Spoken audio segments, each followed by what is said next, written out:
Suamiku justru menikah lagi saat aku jadi TKW.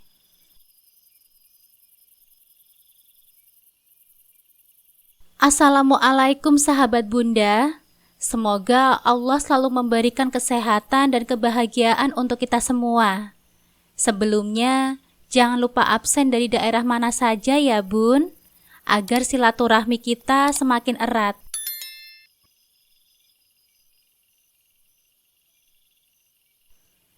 Tunggu sebentar, Pak. Sepertinya saya salah alamat. Ucapku dengan suara yang sengaja kutenangkan, meskipun ada ketegangan yang berusaha kututupi. Supir taksi menoleh sekilas melalui kaca spion, tetapi tidak banyak bertanya. Aku tahu dia mungkin terbiasa dengan penumpang yang berubah pikiran di tengah perjalanan. Namun bukan ini sejak awal yang kurencanakan.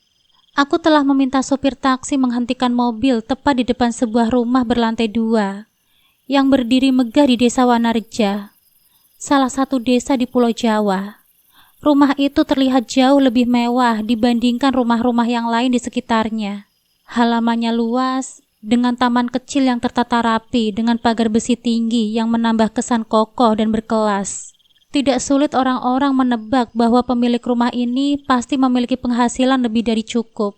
Tapi bagiku, bukan rumah itu yang menarik perhatianku, melainkan pemandangan yang terjadi di depannya. Di halaman, seorang pria berdiri dengan pakaian santai, mengenakan kaos polos dan celana pendek. Aku mengenali sosok itu dengan sangat jelas. Mas Zulfi, suamiku. Namun yang membuatku terpaku bukan hanya kehadirannya di sana. Di dekatnya, seorang anak kecil balita laki-laki berusia sekitar 2 atau 3 tahun, tertawa dengan lepas saat Mas Zulfi menggendongnya tinggi-tinggi, lalu melemparkannya sedikit ke udara sebelum menangkapnya kembali. Tawa bocah itu begitu ceria, penuh kebahagiaan yang tulus, seolah ia merasa aman dan nyaman di dalam pelukan Mas Zulfi. Aku merasakan jantungku berdegup semakin cepat. Sejak kapan suamiku dekat dengan seorang anak kecil? Aku menelan ludah dengan susah payah. Rasanya lidahku keluh.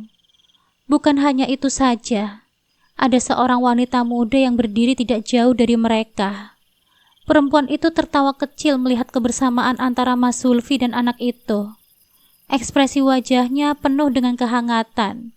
Sesekali dia menyentuh lengan Mas Zulfi atau membetulkan rambut anak kecil itu dengan gerakan yang begitu alami. Seakan-akan mereka adalah satu keluarga. Tanganku bergetar saat meraih ponsel dari dalam tas.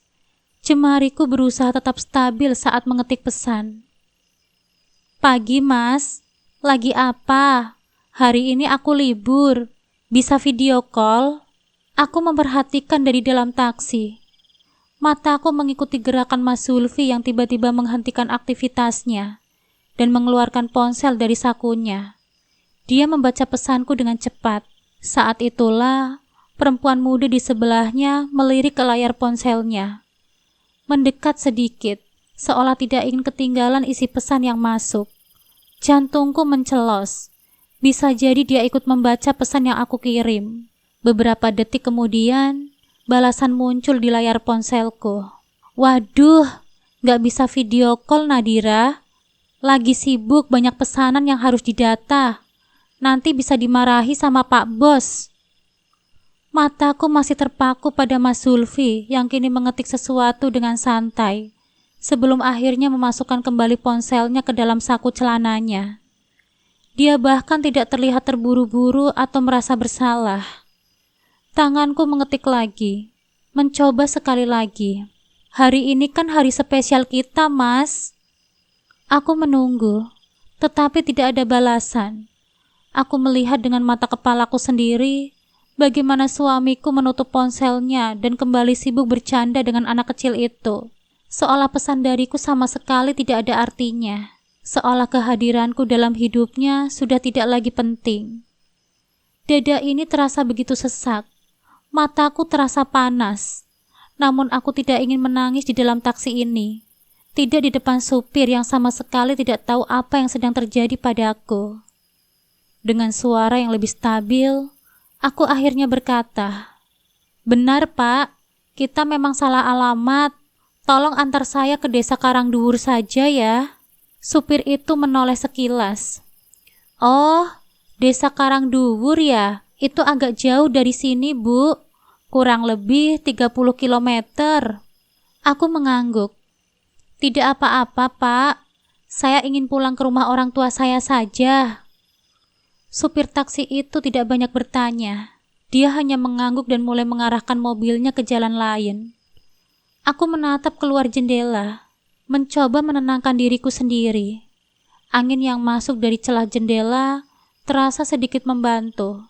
Meskipun perasaan yang berkecamuk dalam dadaku tetap saja sulit aku ungkapkan.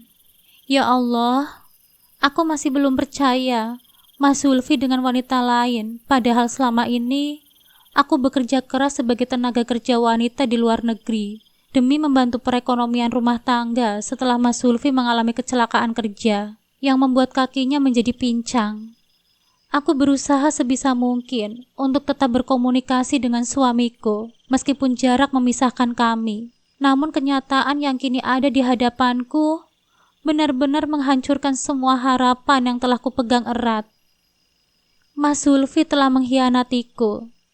Mungkin aku tidak pernah mendengar penjelasan apapun darinya, dan mungkin aku tidak butuh alasan apapun. Aku sudah melihat semuanya dengan mata kepalaku sendiri, namun belum saatnya aku mengungkapkan itu semua. Aku menghembuskan nafas panjang, mencoba menahan air mata yang terasa menggenang di pelupuk mataku. Aku tidak ingin menangis sekarang, tidak di dalam taksi ini. Jalanan mulai berubah. Rumah-rumah semakin jarang terlihat, digantikan oleh pepohonan tinggi yang berbaris di sepanjang jalan. Aku terus menatap keluar jendela, membiarkan pemandangan itu menemani perjalanan pulangku kali ini. Rumah ibu berada di bawah lereng gunung, jauh berbeda dengan rumah megah yang kini ditempati oleh Mas Zulfi di tengah kota. Perbedaan itu kini semakin terasa, bukan hanya dalam hal lokasi, tetapi juga dalam hidup yang kini harus kutempuh seorang diri, jika memang benar Mas Zulfi sudah berkhianat denganku. Sesampainya di desa orang tuaku, aku melihat kondisi rumah begitu sunyi. Tidak ada orang pun yang menyambutku saat aku melangkah masuk ke halaman depan. Angin sore berhembus lembut, menggoyangkan daun-daun pisang di pekarangan.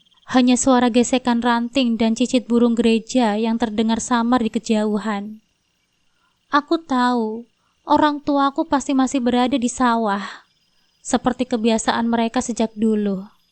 Mereka baru akan pulang ketika matahari mulai meredup, saat sinarnya berubah menjadi jingga keemasan di ufuk barat. Sudah lebih dari 2 tahun aku tidak pulang, tapi segalanya tetap sama. Aroma tanah basah, pagar kayu yang mulai lapuk, dan kesunyian yang dulu terasa menenangkan kini justru terasa begitu menyesakkan. Dengan susah payah, aku menurunkan koper-koperku satu persatu dari bagasi mobil. Tanganku terasa lemas, bukan karena beban koper, tetapi karena beban di hatiku yang semakin berat. Tiba-tiba mataku menangkap sesuatu di atas koper hitamku. Sebuah kotak kado berwarna merah marun dengan pita emas yang masih terikat rapi. Jantungku mencelos. Kotak apa itu? Kotak yang sengaja aku persiapkan sejak bulan lalu, ketika aku masih berada di luar negeri, ketika aku masih berada di negeri orang. Aku memilihnya sendiri, membungkusnya dengan hati-hati, membayangkan bagaimana ekspresi Mas Zulfi saat menerimanya. Isinya adalah jam tangan mahal yang kubeli dari hasil kerja kerasku. Aku bahkan sudah menyiapkan pesan manis yang ingin aku sampaikan bersamanya. Tapi kini, aku bahkan tidak ingin melihatnya lagi. Air mataku yang sedari tadi kutahan, akhirnya jatuh juga. Bahuku bergetar, dadaku terasa nyeri. Aku menggigit bibir, berusaha agar tangisku tidak meledak di hadapan supir taksi yang masih berdiri menungguku.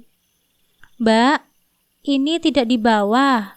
tanya supir itu hati-hati sambil mengangkat kotak kado tersebut. Aku menatapnya sesaat, lalu menggeleng. "Buat Bapak saja." Jawabku lirih. Suaraku hampir tidak terdengar.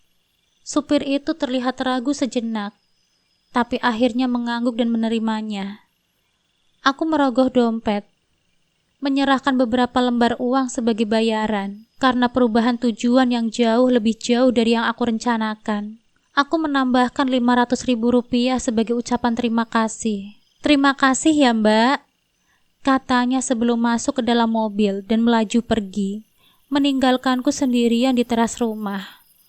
Aku menghela nafas panjang. Hatiku terasa semakin hampa.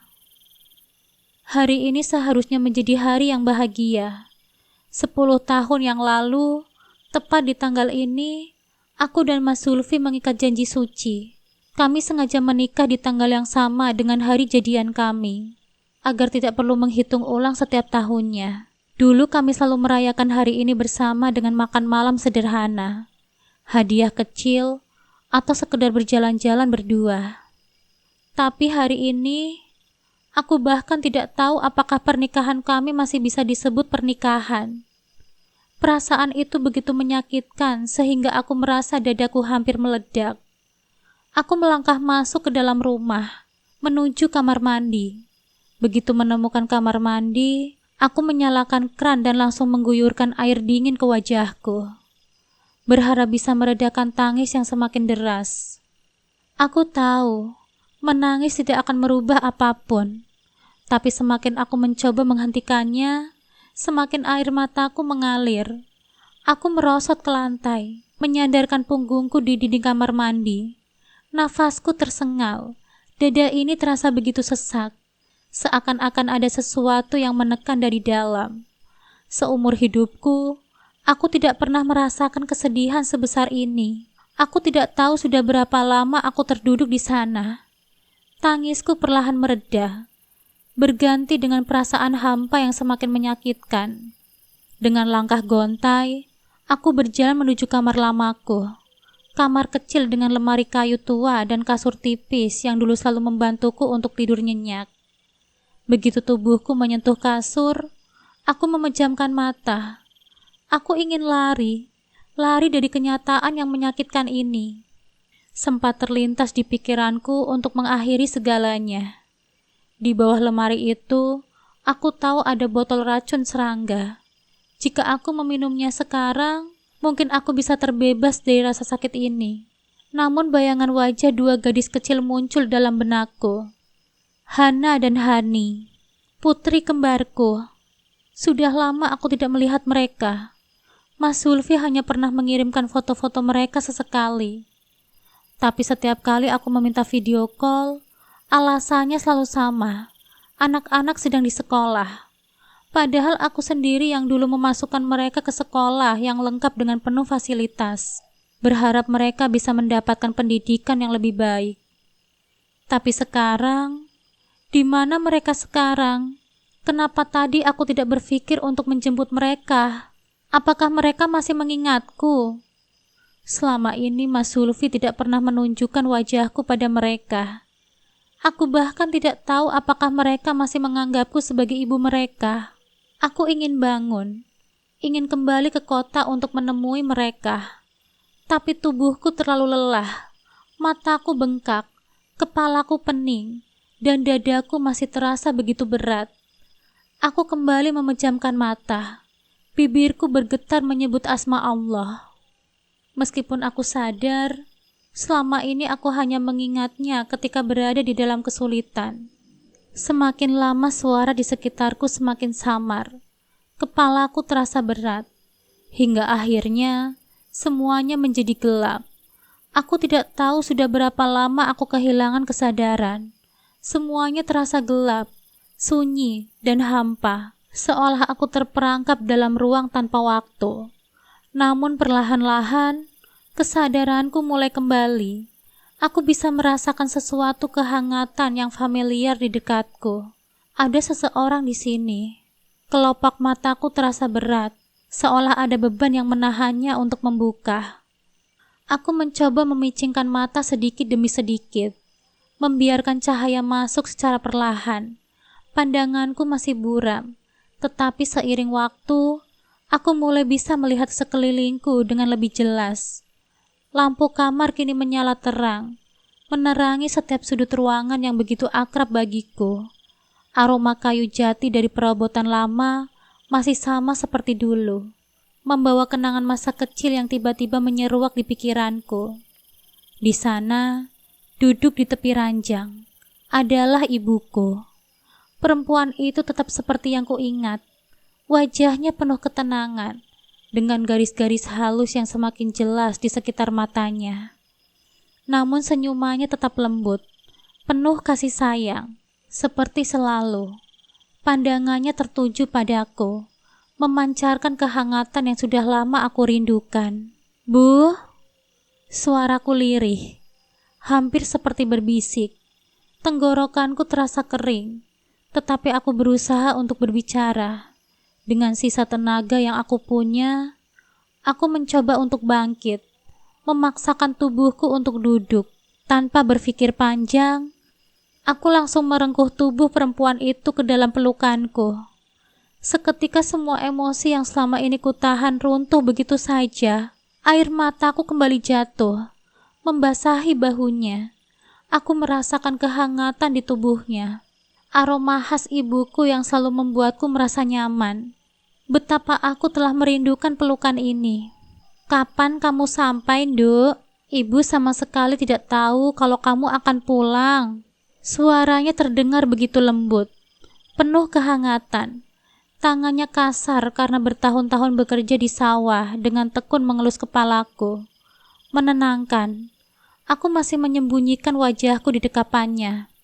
Tidak sanggup melihat matanya, tidak sanggup menjawab pertanyaannya dengan jujur. "Bu," hanya kata itu yang keluar dari bibirku. Suaraku bergetar, penuh dengan kepedihan yang tak bisa aku ungkapkan. Ibuku menghela nafas pelan. Tangannya semakin erat mengusap kepalaku, seolah mengerti bahwa aku sedang menghadapi sesuatu yang berat. Sejak kecil, aku memang tidak pernah bisa menyembunyikan apapun darinya. Setiap kali ada masalah, aku selalu berlari ke pelukannya. Hubungan kami memang begitu dekat. Usia ibu yang hanya terpaut 20 tahun denganku membuatnya bukan hanya sekedar orang tua, tetapi juga sahabat, tempat berbagi segala keluh kesah tanpa perlu takut dihakimi. "Iya, Nduk, ibu di sini," bisiknya dengan penuh kasih. Ibuku tidak langsung bertanya. Beliau tidak memaksaku untuk berbicara atau menuntut penjelasan tentang keadaanku. Ia hanya duduk di sampingku, membiarkan tangisku mereda dengan caranya sendiri. Hangatnya dekapan ibu memberikan ketenangan yang tidak bisa dijelaskan dengan kata-kata. Seolah-olah pelukan itu adalah tempat teraman di dunia. Tempat di mana semua beban di hatiku bisa sedikit berkurang. Setelah beberapa saat, suara lembutnya kembali terdengar. "Kamu pasti belum makan ya, Nduk?" ucapnya, sembari mengusap punggungku dengan penuh kasih sayang. "Tadi Bapak pergi lagi mencari kangkung. Ibu sudah memasak tumis kangkung kesukaanmu, juga menggoreng ikan lele. Ayo, makan dulu. Perutmu tidak boleh dibiarkan kosong." Aku mengangkat wajahku yang masih basah oleh air mata, lalu mengangguk dengan pelan. Ibu selalu tahu bagaimana caranya membuatku merasa lebih baik, meskipun hanya dengan kata-kata sederhana. Tidak ada paksaan, tidak ada desakan, hanya kepedulian yang tulus. Itu sudah lebih dari cukup untuk membuatku merasa sedikit lebih kuat. Di meja makan, Bapak dan Ibu sudah duduk rapi menantiku. Aku baru saja keluar dari kamar mandi setelah membersihkan diriku. Kain handuk masih melingkar di kepalaku. Aroma masakan ibu memenuhi ruangan. Tumis kangkung yang masih mengebul, ikan lele yang digoreng dengan renyah, dan nasi hangat yang terlihat begitu menggiurkan. Aku tahu ini adalah makanan yang selalu berhasil menggugah seleraku sejak kecil. Namun kali ini, entah mengapa, aku tidak merasakan lapar sama sekali. Setiap suapan terasa hambar di lidahku, dan setiap kunyahan terasa berat. Namun aku tidak ingin mengecewakan Bapak. Aku tahu betapa sulitnya mencari kangkung di kebun, apalagi dalam keadaan musim hujan seperti ini. Dengan susah payah, aku memaksakan diriku untuk menelan makanan di hadapanku, meskipun rasanya seperti memakan sesuatu yang tidak terasa. Aku mencoba tersenyum, meskipun aku yakin mereka berdua bisa melihat dengan jelas bahwa ada yang tidak beres denganku. Hening. Tidak ada obrolan seperti biasanya. Biasanya ibu akan banyak bercerita tentang kebun belakang yang mulai ditumbuhi oleh tanaman liar, tentang tetangga sebelah yang baru saja melahirkan, atau tentang bapak yang kehilangan kunci motornya. Namun malam ini tidak ada obrolan ringan. Yang ada hanyalah keheningan yang menggantung di udara. Akhirnya aku memecahkan keheningan itu dengan sebuah pertanyaan yang sejak tadi mengganjal di hatiku. Bu, selama ini Mas Zulfi sering datang ke sini? Tanyaku hati-hati. Aku menundukkan kepala, tidak berani melihat langsung ke arah mereka. Bapak yang sedang menyendok nasi tiba-tiba menghentikan gerakannya. Matanya menoleh ke arah ibu, seolah menunggu reaksi darinya. Namun ibu tetap tenang, tidak ada perubahan ekspresi di wajahnya. Ia hanya tersenyum lembut, seperti biasa, seolah-olah pertanyaanku bukanlah sesuatu yang mengejutkan. Besok saja kita bicarakan semuanya ya, Nduk, jawabnya, dengan suara yang lembut dan penuh ketenangan. Ibu yakin kamu pasti lelah, istirahat dulu ya, jangan lupa sholat, lalu tidurlah. Besok ibu akan meluangkan waktu untuk menjawab semua pertanyaanmu. Aku mengerutkan kening. Aku hanya ingin tahu satu hal saja, Bu. Ibu terdiam sejenak sebelum akhirnya menjawab. Zulfi sesekali datang ke sini dengan si kembar. Sesederhana itu. Tidak ada penjelasan lebih lanjut. Tidak ada tambahan kata-kata. Berbeda dari biasanya, di mana ibu selalu menjelaskan sesuatu dengan detail. Ada sesuatu yang tidak ia katakan. Ada sesuatu yang ia sembunyikan dariku. Mungkinkah ibu tahu bahwa suamiku telah mengkhianatiku? Jika iya, kenapa ibu tidak pernah mengatakan apapun? Kenapa ia memilih untuk diam? Seolah-olah tidak ada yang terjadi. Aku tidak ingin bertanya lebih jauh. Aku takut jawaban yang akan kudapatkan lebih menyakitkan daripada diam. Tanpa berkata apa-apa lagi, aku bangkit dari kursi, pamit ke kamar mandi untuk mengambil air wudhu. Aku membiarkan air dingin mengalir di wajahku, mencoba menenangkan hatiku yang semakin bergejolak. Kemudian aku menggelar sajadah. Untuk pertama kalinya setelah sekian lama, aku bersujud bukan hanya karena kewajiban, tetapi juga karena hatiku benar-benar hancur. Air mataku jatuh tanpa bisa kuhentikan. Dan di dalam sujudku itu, aku berdoa dengan sepenuh hati. Ya Allah, jika cobaan ini adalah teguran-Mu, maka kuatkanlah hatiku untuk menerimanya. Jika ini adalah cara-Mu untuk menunjukkan jalan yang terbaik bagiku, maka tunjukkanlah aku dengan cahaya-Mu. Aku lemah ya Rob. Aku tidak tahu harus berbuat apa. Jangan biarkan aku tersesat dalam rasa sakit ini. Jangan biarkan amarah dan kesedihan menguasai hatiku. Berikanlah aku kekuatan untuk menghadapi semuanya. Dan tunjukkanlah apa yang terbaik untukku dan anak-anakku. Amin. Setelahnya, aku bergegas ke kamar, mengunci pintu, dan membiarkan air mata yang aku tahan kembali jatuh tanpa suara. Aku tidak tahu apa yang akan terjadi esok hari.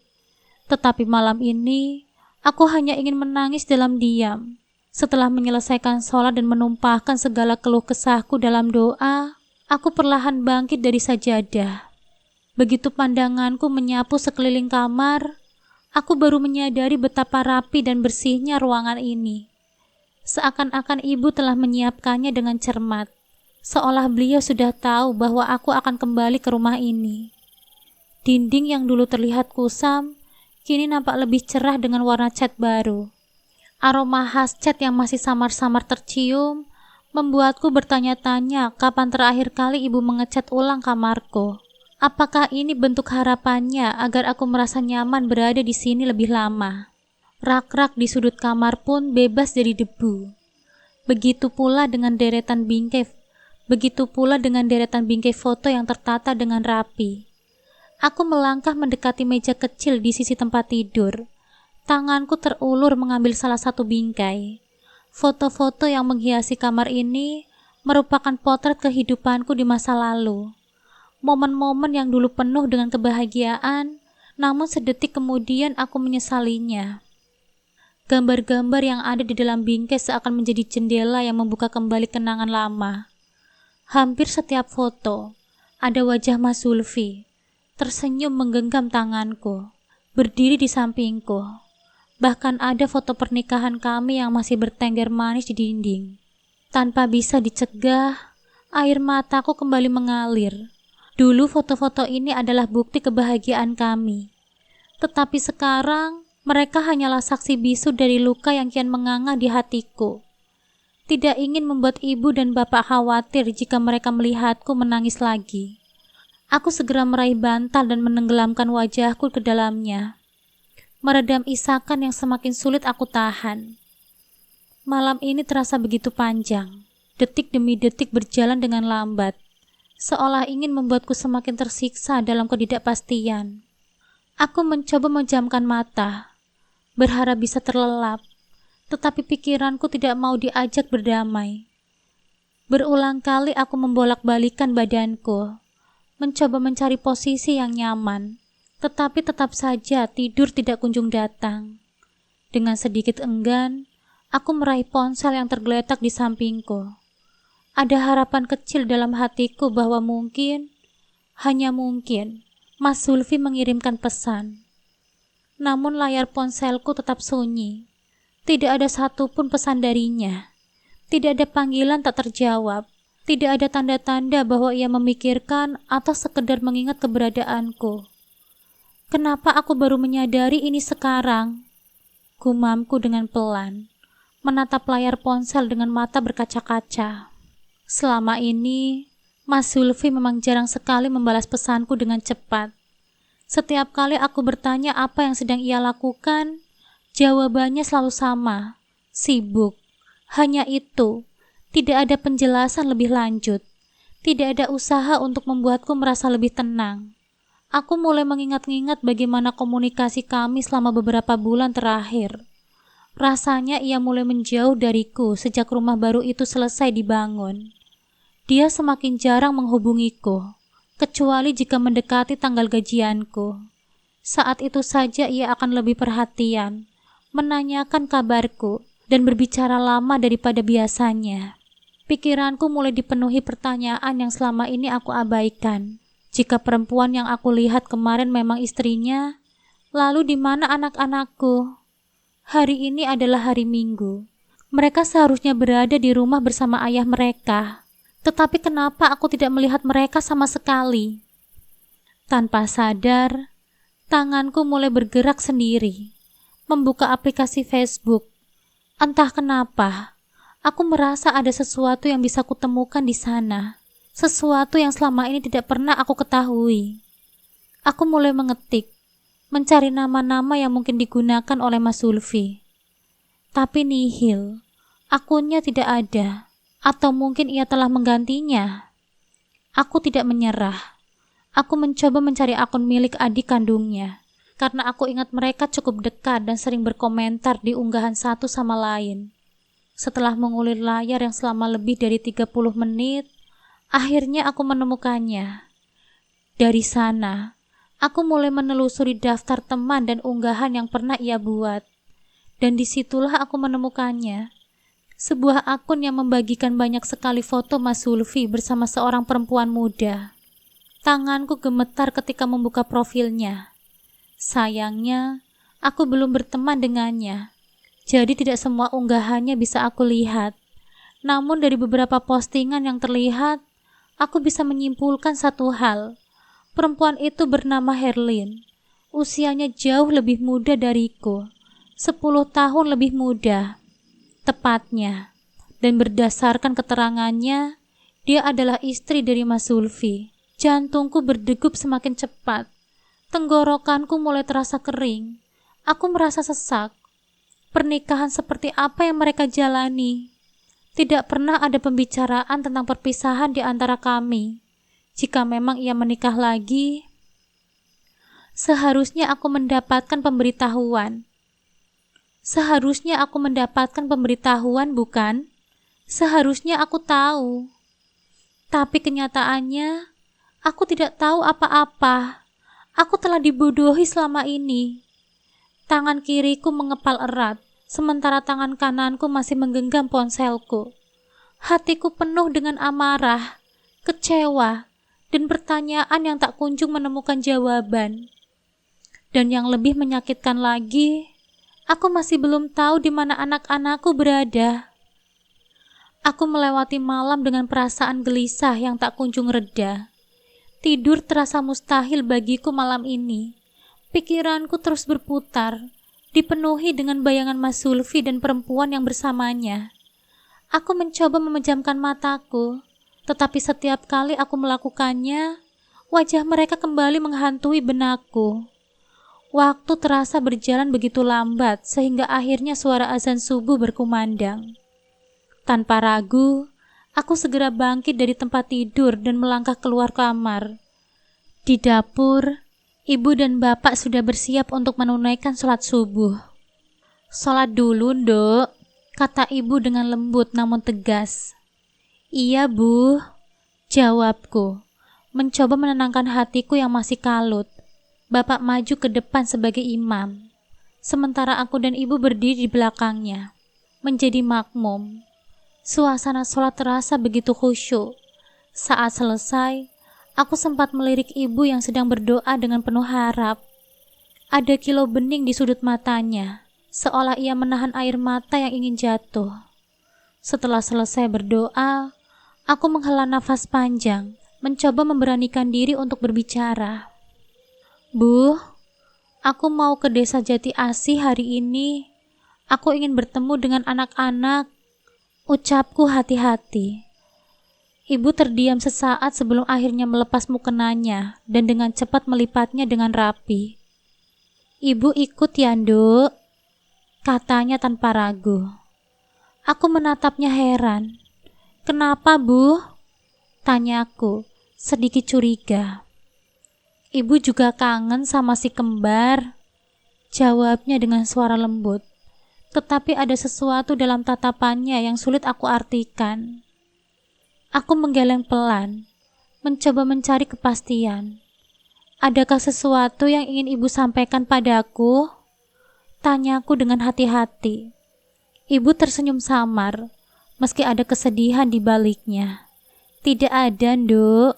Tapi kalau kamu ingin bercerita, ibu dan bapak selalu siap untuk mendengarnya," ucapnya penuh ketulusan. Aku menggigit bibir, mencoba menahan emosi yang mendesak keluar. Namun akhirnya aku mengaku. "Kemarin aku melihat ada perempuan lain di rumahku, Bu. Tapi aku tidak tahu siapa dia." "Ibu juga beberapa kali melihat perempuan itu. Mertuamu bilang dia itu sepupu jauh mereka," jawab ibuku. Entah kenapa, aku merasa ada yang tidak beres dengan informasi itu. Atau mungkin ibuku sengaja tidak menceritakan semuanya yang dia tahu. "Memang pernahkah ibu ke rumahku saat aku masih di luar negeri, Bu?" tanyaku. "Sering, Duk. Ibu rindu dengan si kembar. Zulfi jarang membawanya ke sini. Kami paham. Kan situasinya tidak sama seperti dulu saat masih ada kamu. Apalagi kondisi Zulfi yang sekarang susah dalam berjalan. Jadi kami yang sering ngalah mengunjungi si kembar," jawab ibuku. Tapi tanyaku menunggu penjelasan lebih lanjut. Ibu menggeleng. "Tidak ada tapi, Nduk. Sudahlah, itu saja." "Terus bagaimana kabar Hana-Hani, Bu? Sudah lama sekali aku tidak melakukan video call dengan mereka," lanjutku, Masih penasaran ingin tahu lebih banyak sebelum memutuskan untuk bertemu dengan Mas Zulfi, suamiku. Kamu tidak tahu, Hana Hani sekarang di pondok pesantren. Ibu tidak tahu persis di mana. Zulfi bilang kami dilarang untuk mengunjungi mereka. Khawatir kalau si kembar merasa tidak betah dan ingin pulang. Jawab ibu. Sejak kapan, Bu? Selama ini aku sering menerima kiriman video dari Mas Zulfi. Aku kira mereka masih di rumah bersama Mas Zulfi. Ujarku terkejut. Sudah lebih dari setahun, Dok. Ibu pikir kamu tahu, karena saat itu Zulfi bilang si kembar ke pondok atas permintaanmu. Jawab ibu. Aku terdiam, merenung kembali semua kata-kataku. Tak pernah sekalipun aku meminta suamiku untuk menempatkan anak-anak di pondok pesantren. Sepertinya aku harus pulang sekarang, Bu. Aku harus bertemu dengan anak-anak, kataku sambil memutuskan untuk segera berangkat. Aku masuk ke kamar terlebih dahulu dan mulai bersiap. Namun saat aku keluar, aku melihat ayah dan ibu sudah berada di mobil Dika, adik kandungku. Kami akan mengantarmu, Dok, kata ibuku sambil melongok dari jendela mobil. Aku tidak bisa menolak dan menurut begitu saja. Sepanjang perjalanan, suasana di dalam mobil terasa hening, seolah ada sesuatu yang mengganjal di pikiran kami masing-masing. Aku hanya bisa menatap keluar jendela, melihat jalanan yang sepi, sementara ibuku duduk diam di sampingku. Begitu tiba di depan rumah, aku melihat pintu rumahku yang nampak tertutup dengan rapat. Rasanya seperti rumah itu bukan milikku lagi. Aku turun lebih dulu dari mobil dan berjalan menuju rumah mertua, yang beruntungnya hanya berjarak 2 rumah dari rumahku. Begitu tiba di sana, aku mengetuk pintu rumah mertuaku yang terkunci dengan rapat. Langit sudah mulai gelap, dan suasana semakin terasa sepi. Aku mencoba menghubungi tukang kunci yang membuatkan duplikat kunci rumahku sendiri. Untungnya, aku dulu mengikuti nasihat adikku untuk menyimpan sendiri dokumen penting di tempat yang aman. Tanah rumah ini atas namaku, dan sertifikatnya disimpan dengan orang tuaku. Jadi meskipun rumah ini sudah terkunci dengan rapat, aku merasa sedikit lebih tenang karena masih ada kontrol atas nama yang terjadi. Tiba-tiba terdengar teriakan dari kejauhan. "Maling! Ada maling!" Suara itu memecahkan kesunyian malam, dan dalam hitungan detik, beberapa orang mulai keluar dari dalam rumah mereka. Penasaran dengan keributan yang terjadi, aku melambaikan tangan dan menyapa warga yang mulai berkumpul. "Ini saya, ibu-ibu, Nadira, pemilik rumah ini," teriakku dengan percaya diri. Sambil melangkah maju, aku menyalami mereka satu persatu, berusaha menunjukkan bahwa aku tidak datang dengan niat yang buruk. Meski aku merasa sedikit canggung, aku berusaha menjaga sikapku agar tetap tenang. Namun aku bisa merasakan perubahan ekspresi pada wajah mereka. Beberapa orang nampak kebingungan, dan yang lainnya bahkan terlihat tidak percaya bahwa aku benar-benar ada di sini lagi setelah sekian lama pergi. Nampaknya mereka tidak menyangka kalau aku akan kembali ke desa ini. "Bukankah kamu sudah bercerai dengan Zulfi, Dira?" tanya Bu Erna, tetangga yang cukup dekat denganku. Suaranya terdengar penasaran dan ada sedikit keraguan di matanya. "Loh, kata siapa, Bu? Sampai detik ini saya masih menjadi istrinya Mas Zulfi, Bu Erna. Bahkan kemarin kami merayakan ulang tahun pernikahan kami yang ke-8. Jawabku dengan lantang. Aku sengaja berbicara agak keras, supaya semua orang di sekitar bisa mendengar. Aku ingin mereka tahu bahwa aku masih sah menjadi istri Mas Zulfi, dan bahwa dia telah melakukan kesalahan padaku. Bu Erna mengangguk, tetapi aku melihat matanya melirik ke arah seorang perempuan yang berdiri di tengah halaman, dengan seorang anak kecil di gendongannya. Perempuan itu nampak biasa saja, tetapi ada sesuatu yang terasa aneh dari tatapannya. Beberapa warga yang tadinya hanya berdiri mulai mendekat. Nampaknya ingin tahu lebih banyak. "Bu Erna, Tahu di mana Hana Hani sekarang? Tanyaku, memecahkan keheningan. Aku sangat penasaran dengan kabar anak-anakku, karena sudah lama aku tidak mendengar kabar mereka. Bu Erna menggelengkan kepala. Sudah lama aku tidak melihat mereka. Sulfi bilang si kembar ikut sama orang tuamu. Jelas Bu Erna. Masih dengan nada yang agak ragu. Aku merasa sedikit kecewa mendengar jawaban itu. Selama ini aku sudah menduga bahwa Mas Sulfi pasti akan menjaga jarak dengan keluargaku. Tetapi tidak pernah terbayangkan bahwa dia akan begitu jauh mengasingkan anak-anak kami. Aku memutuskan untuk tidak melanjutkan pembicaraan dengan Bu Erna dan langsung berbalik menuju perempuan yang sedang berdiri dengan anak di gendongannya. Perempuan itu menatapku dengan tajam. Matanya penuh emosi. Aku bisa merasakan ketegangan di udara. Dan aku merasa yakin bahwa perempuan itulah yang kemarin bersama dengan Mas Sulfi. Dan perempuan itu juga yang aku lihat di Facebook adiknya Mas Sulfi. Oh, jadi kamu yang menjadi penyebab masalah selama ini. Di mana Mas Sulfi? Aku butuh bicara dengannya. Tanyaku dengan suara yang lebih tegas. Aku merasa sudah tidak bisa lagi menahan kekesalan ini. Semua pertanyaan dan kebingunganku harus terjawab sekarang. Perempuan itu menggelengkan kepala. Aku tidak tahu. Dan saya tidak akan memberitahunya. Jawabnya dengan suara pelan. Aku bisa mendengar ada keraguan dalam suaranya. Seperti dia tidak terlalu yakin dengan dirinya sendiri. Tatapanku berpindah ke pintu yang terbuka sedikit di belakang perempuan itu. Tanpa berkata apa-apa lagi, aku langsung meninggalkan dia dan bergegas masuk ke dalam rumah. Aku membayar tukang kunci dan meminta orang tuaku untuk masuk. Sekalian mengajak Bu Erna. Bu Erna, ayo masuk. Panggilku dengan suara yang agak lembut, mencoba memecahkan ketegangan yang tercipta.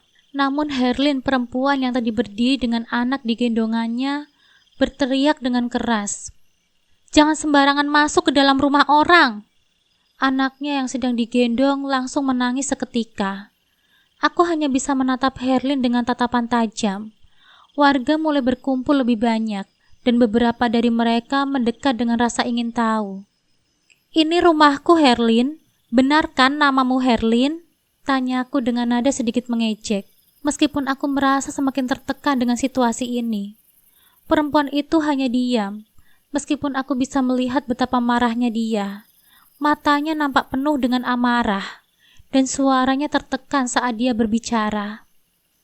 Aku yang membeli rumah ini. Uangku yang digunakan untuk membangunnya. Aku yang membeli seluruh perabotan yang ada di dalam rumah ini. Aku yang membayar listrik dan seluruh tagihannya. Jelasku dengan lantang. Mencoba memberi penjelasan yang tegas dan jelas kepada semua orang yang ada di sekitar. Tiba-tiba Bu Lurah, yang sejak tadi berdiri di belakang, ikut berbicara. Herlin itu istri Sulfi, Dira. Mereka sudah lama menikah, sah secara agama dan negara. Kebetulan suamiku yang mengurus surat izin nikah mereka. Jelas Bu Lurah. Aku terdiam, mencoba mencerna semua informasi yang baru saja aku dengar. Poligami? Tanyaku. Suaraku sedikit terkejut. Bu Lurah menggeleng. Saat itu, Sulfi statusnya duda. Hatiku bergejolak. Bagaimana mungkin? Sampai detik ini aku tidak pernah mengajukan gugatan cerai. Aku tidak pernah menerima undangan dari pengadilan agama. Bagaimana bisa ada akte cerai yang sudah diterbitkan? Tanyaku, semakin bingung dan marah dengan kenyataan yang muncul. Aku merasa terjebak dalam kebingunganku sendiri. Mencoba memahami bagaimana semuanya bisa terjadi begitu saja tanpa aku tahu. Mbak Herlin, bisakah kamu menjelaskan ini? Bagaimana mungkin ada akte cerai yang sah jika aku sendiri tidak pernah menandatangani dokumen perceraian? Tanyaku dengan nada penuh tanya. Berusaha menahan rasa marah yang semakin membara di dadaku. Herlin hanya menatapku dengan wajah datar. Lalu menjawab, mana aku tahu? Yang penting sekarang aku jadi istri sah dari Mas Sulfi. Dan aku juga pemilik rumah ini. Suaranya tegas. Namun ada sedikit nada ketegangan yang bisa aku rasakan. Aku tidak bisa menahan amarah. Suaraku semakin meninggi. Panggil suamimu sekarang juga.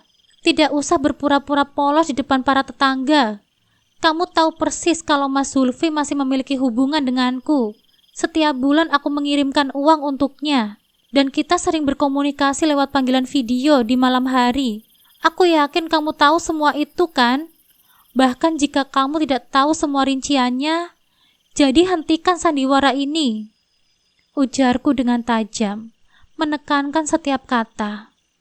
Herlin nampak terkejut sejenak, lalu menggelengkan kepala.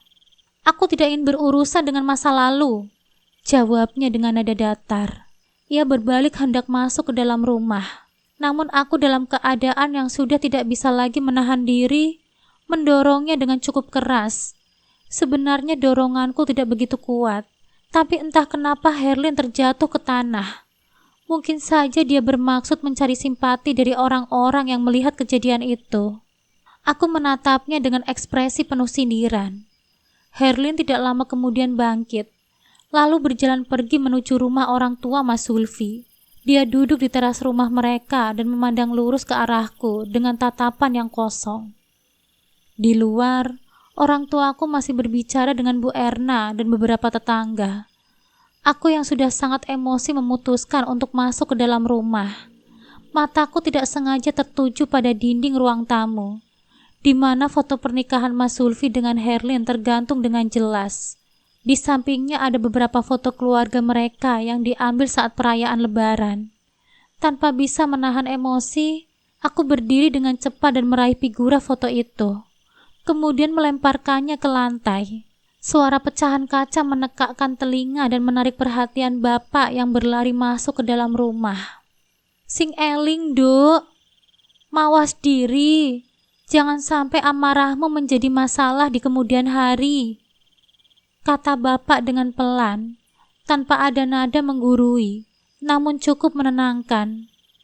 Aku hanya menggeleng, lalu berteriak dengan suara penuh amarah. Aku banting tulang, menggosok WC di negara orang, Pak. Tapi uangku malah dipakai untuk menghidupi perempuan lain. Alasan aku menjadi TKW dulu juga karena Mas Zulfi. Karena kecelakaan kerja itu, dia pincang. Sedangkan anak-anakku membutuhkan susu dan makan. Bapak pikir aku tidak sengsara di sana. Setiap malam aku menangis menahan rindu, Pak. Aku rindu anak-anakku, rindu suamiku. Terus saja air mataku jatuh. Tidak kuasa menahan perasaan yang begitu dalam. Meski aku tahu bahwa bapak tidak bersalah dalam hal ini, namun rasa marahku yang tak terbendung membuatku semakin meledak-ledak. Aku melemparkan barang-barang yang ada di sekitarku, terutama benda-benda yang kuanggap milik Herlin. Perhatianku tertuju pada sebuah foto besar pernikahan yang terpajang di kamar. Aku yakin itu adalah kamar milik Mas Zulfi dan Herlin. Langkahku pasti menuju kamar itu. Aku melepaskan foto tersebut dari dinding dan dengan marah melemparkannya keluar dari jendela. Hatiku terasa semakin hancur. Kemudian aku mulai membuka satu persatu laci di meja rias. Aku tahu bahwa akte cerai itu harus ada di sana, di antara tumpukan dokumen yang tersimpan dengan rapat. Aku harus mengetahui kapan tepatnya aku dinyatakan menjadi janda. Kapan aku kehilangan suamiku yang selama ini aku perjuangkan. Aku merasa bingung, marah dan sakit hati. Namun aku tidak bisa berhenti mencari kebenaran. Astaga, apa yang terjadi di sini? Kalian semua melakukan apa di rumah ini? Segera keluar semua! Teriak Bu Harti, ibu mertuaku. Suaranya keras dan penuh emosi. Aku merespon dengan cepat, menutup pintu kamar dan segera menguncinya dari dalam. Aku tahu bahwa apapun yang terjadi, aku harus bisa membawa semua yang menjadi milikku. Aku harus bisa membawa semua yang menjadi hakku selama ini, dalam bentuk apapun itu. Namun alih-alih menemukan akta cerai seperti yang aku harapkan, mataku justru tertuju pada sebuah kotak perhiasan yang berisi kalung dan gelang yang terlihat sangat mewah. Aku tidak tahu mengapa, tetapi kotak itu terasa sangat mencurigakan. Tanpa membuang waktu, aku meletakkannya di kasur dan melanjutkan pencarianku. Aku mulai membuka satu persatu laci dan lemari yang ada di sekitar kamar itu. berusaha menemukan apa yang aku cari. Akhirnya mataku menangkap sesuatu yang penting. Ini dia yang aku cari, ucapku pelan, menemukan sebuah tas kecil yang berisi berkas-berkas yang nampaknya sangat penting. Di dalam tas itu ada beberapa dokumen yang aku kenali, termasuk surat nikah Mas Zulfi dan Herlin, akta kelahiran anak mereka, serta yang paling mengejutkan, akta cerai milik Mas Zulfi dan akta cerai milikku. Aku duduk di kasur, membuka satu persatu dokumen yang ada di dalam tas itu. Mataku langsung tertuju pada akta cerai yang dicatat dikeluarkan oleh hakim pada bulan Desember 2022. Tepat 1 tahun setelah aku pergi ke luar negeri. Aku tidak pernah menduga hal itu bisa terjadi begitu saja.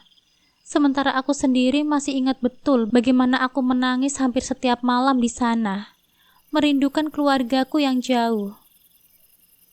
Tiba-tiba suara keras terdengar dari luar pintu kamar.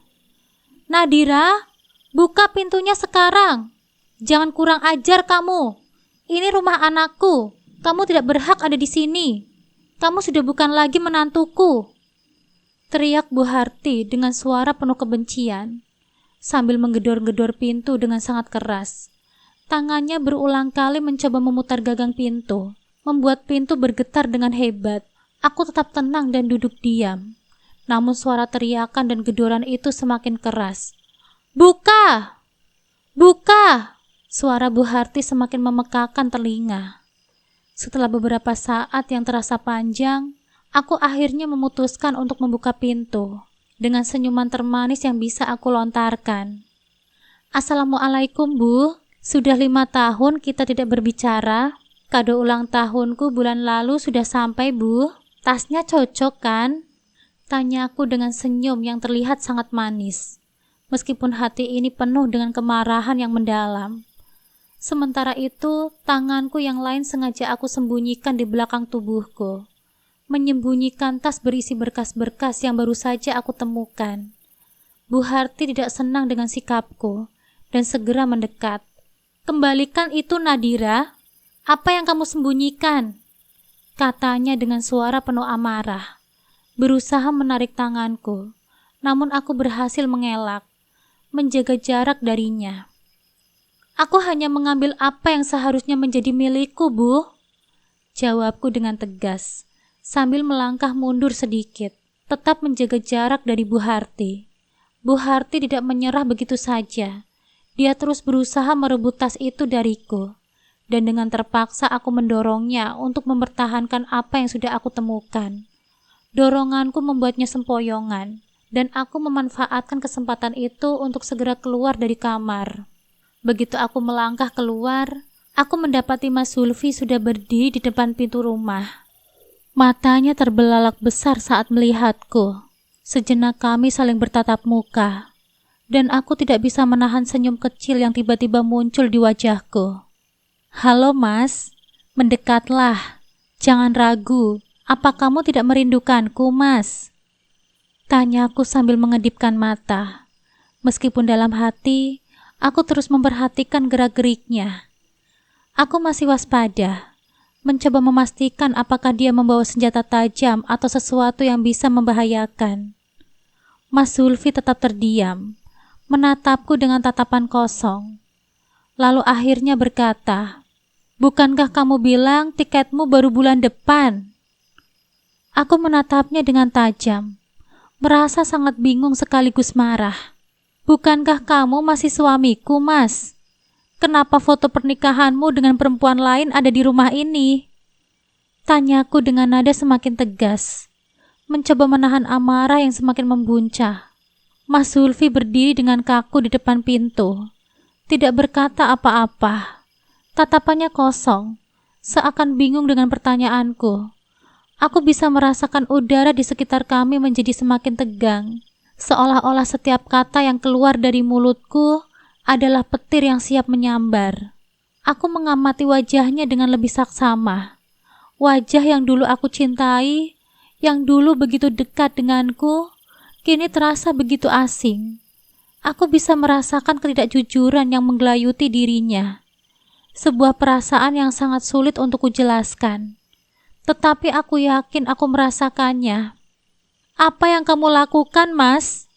Tanyaku. Suaraku sekarang lebih rendah, namun tetap penuh tekanan. Apa yang terjadi antara kamu dan Herlin? Kenapa dia bisa ada di sini? Kenapa foto pernikahan kalian ada di dinding rumah ini? Mas Sulfi mengalihkan pandangannya, seolah-olah dia sedang mencari-cari jawaban di tempat yang tidak kunjung ditemukan. Aku tahu dia sedang berusaha menghindari jawabannya. Atau mungkin dia sudah tidak tahu lagi bagaimana menjelaskan semuanya. Aku mendekatkan diriku sedikit, menatapnya langsung ke mata. Kamu tahu kan, setiap malam aku bekerja keras di luar negeri untuk mencari nafkah demi keluarga ini. Aku tidak pernah berhenti memikirkan kalian. Aku bahkan sampai menangis di sana karena merindukan rumah ini. Tapi sementara itu, kamu malah membiarkan pernikahan kita hancur begitu saja, Mas. Apa kamu tidak merasakannya? Apa kamu tidak ingat bagaimana kita dulu saling mencintai? Mas Sulfi terlihat semakin gelisah, namun dia tetap terdiam. Aku merasa frustasi. Sudah cukup lama aku menahan perasaan ini, dan sekarang semua kemarahan itu meledak begitu saja. Kenapa kamu diam saja, Mas? Kenapa kamu tidak memberikan penjelasan yang aku butuhkan? Kenapa harus ada Herlin? Kenapa harus ada foto itu? Apa kamu benar-benar sudah melupakan kami? Tanyaku. Nada suaraku mulai meningkat, hampir seperti teriakan yang sudah lama terpendam. Nadira, aku bisa jelaskan. Ada banyak kesalahpahaman di sini. Ucapnya dengan suara yang terdengar ragu. Mas Sulfi akhirnya membuka mulut setelah beberapa menit hanya terdiam, seolah-olah sedang menyusun kata-kata yang tepat. Ia melangkah maju, mencoba mendekatiku, tetapi secara refleks, aku segera mundur. Aku tidak ingin disentuhnya. Namun sebelum aku bisa mengambil jarak lebih jauh, tiba-tiba ibu mertuaku menarik jilbabku dengan kasar, sehingga tubuhku kehilangan keseimbangan dan terjatuh ke belakang. Tas yang sejak tadi ku genggam erat pun ikut terlepas dari tanganku. Seakan sudah direncanakan, ibu mertua langsung menyambar tas itu dengan cepat. Panik, aku segera berusaha merebut kembali benda berhargaku itu. Tanpa berpikir panjang, aku mengayunkan kakiku, mengenai kakinya dengan cukup kuat hingga ia ikut terjatuh. Gubrak! Tubuh ibu mertuaku terpelanting keras ke lantai, menabrak kursi yang ada di belakangnya. Suara benturan itu begitu nyaring, membuat seisi ruangan terdiam sejenak. Aku yang awalnya terkejut justru spontan tertawa melihatnya terperenjak begitu saja. Namun aku segera menyadari situasi ini dan menahan tawaku.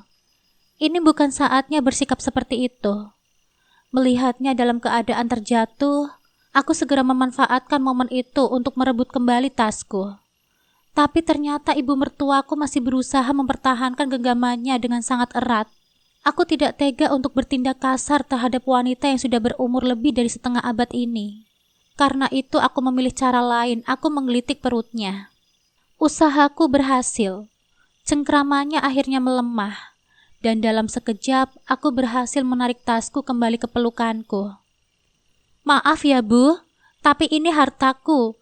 Jangan kira ibu bisa mengambilnya begitu saja dariku. Kataku dengan tegas sambil menatap matanya. Aku kemudian berdiri dan melangkah mendekati Mas Sulfi, yang sejak tadi hanya diam dan menyaksikan kejadian ini tanpa berbuat apapun. Tadi katanya mau jelasin sesuatu, Mas. Jelaskan sekarang. Desaku, menantangnya dengan tatapan tajam. Mas Sulfi terlihat semakin gelisah. Matanya tak pernah diam, terus melihat sekeliling seolah mencari jalan keluar dari situasi ini. Akhirnya dengan suara pelan, ia pun berkata, Nadira, aku melakukan ini karena tanggung jawabku sebagai seorang laki-laki. Itu sebabnya aku menikahi Herlin. Aku mendengar setiap kata yang diucapkannya, tetapi aku juga melihat bahasa tubuhnya. Sorot matanya yang menghindari tatapanku Nada suaranya yang tak meyakinkan tanpa dia jelaskan lebih lanjut. Aku tahu bahwa dia sedang berbohong. Aku tersenyum sinis sebelum berkata, "Wah, luar biasa sekali suamiku ini. Tanggung jawab ya, tanggung jawab atas perbuatanmu. Kalau begitu, bagaimana dengan tanggung jawabmu kepadaku, Mas? Mas Sulfi yang terhormat." Belum sempat Mas Sulfi menjawab, tiba-tiba suara berat bapak mertuaku terdengar dari arah belakang. "Sudahlah Nadira, lebih baik kamu pulang saja. Apa kalian tidak malu jadi tontonan warga?" Katanya dengan nada perintah. Aku menoleh ke arahnya dan menatapnya tajam. "Pulang? Pulang kemana ya, Pak? Ini rumahku. Aku yang membelinya dengan uangku sendiri," jawabku dengan suara lantang. Bapak mertuaku, Pak Karyo, mendesah sebelum menjawab. "Ya pulanglah ke rumah orang tuamu. Nanti semua uang yang sudah kamu keluarkan akan Bapak ganti. Bapak akan beli rumah ini." Aku menatapnya dengan mata menyipit, lalu tersenyum sinis. "Oh, begitu. Baiklah, Pak. Tapi sekarang mana uangnya? Bapak tahu kan, dulu saat Mas Sulfi kecelakaan hingga kakinya pincang, siapa yang merawatnya? Aku, Pak. Aku yang membayar semua biaya pengobatannya. Aku yang menjual semua perhiasanku demi kesembuhannya. Jadi sekarang Bapak mau bicara soal mengganti uangku?" Emosiku semakin memuncak, tetapi Mas Sulfi justru semakin kehilangan kesabaran. "Cukup Nadira, kamu bisa diam tidak? Jangan membantah omongan Bapak," bentaknya sambil menarik lenganku dengan kasar, menyeretku menuju pintu. Namun sebelum aku benar-benar terseret keluar, tiba-tiba suara tangan kuat menghentikan gerakannya. Plak! Bapak menepis tangan Mas Sulfi dengan keras, hingga akhirnya cengkraman itu terlepas dariku. "Jangan seenaknya menyentuh putriku!" Suara Bapak terdengar begitu tajam dan penuh wibawa. "Selama ini kami sudah cukup bersabar dan berdiam diri, tidak mempermasalahkan tingkah lakumu. Tapi kali ini, jangan coba-coba memperlakukan Nadira seperti ini lagi." "Heh, Pak, saya ini masih suami sah Nadira," balas Mas Sulfi dengan suara tinggi. Bapak hanya menggeleng dengan ekspresi penuh ketenangan. "Bu Lurah tadi sudah bilang, kamu sudah punya akte cerai. Itu berarti sekarang Nadira bukan tanggung jawabmu lagi, tapi tanggung jawabku sebagai ayahnya," sentaknya dengan nada dingin. Aku menarik tanganku dari sisa-sisa genggaman Mas Sulfi, dan kali ini aku benar-benar terbebas darinya. "Ayo Pak, kita lebih baik pergi saja dari tempat ini. Tidak ada gunanya berbicara dengan orang yang sudah kehilangan akal sehatnya," kataku sambil menggandeng tangan bapak dan ibu menuju mobil. Dika, adikku yang sejak tadi diam di belakang kemudi, segera menyalakan mesin dan mulai menjalankan mobilnya. Namun alih-alih langsung pulang ke rumah, ia justru membelokkan mobilnya ke arah kantor kelurahan yang jaraknya tidak terlalu jauh dari sini. Aku menoleh ke arahnya dengan bingung. "Pak, kita mau kemana?" tanyaku. Bapak melepas sabuk pengamannya sebelum menatapku dengan serius. "Kamu tidak ingin mencari tahu di mana keberadaan si kembar?" Aku terdiam sejenak, lalu mengangguk pelan. Aku harus tahu. Sesampainya di kantor kelurahan, kami langsung menemui sekretaris desa, Dodit yang juga sepupu Mas Sulfi. Anehnya ketika melihat kedatangan kami, Dodit tidak terlihat terkejut sedikit pun. "Assalamualaikum Pak Rahmat. Saya sudah menunggu kedatangan Bapak sejak tadi," sambutnya dengan ramah.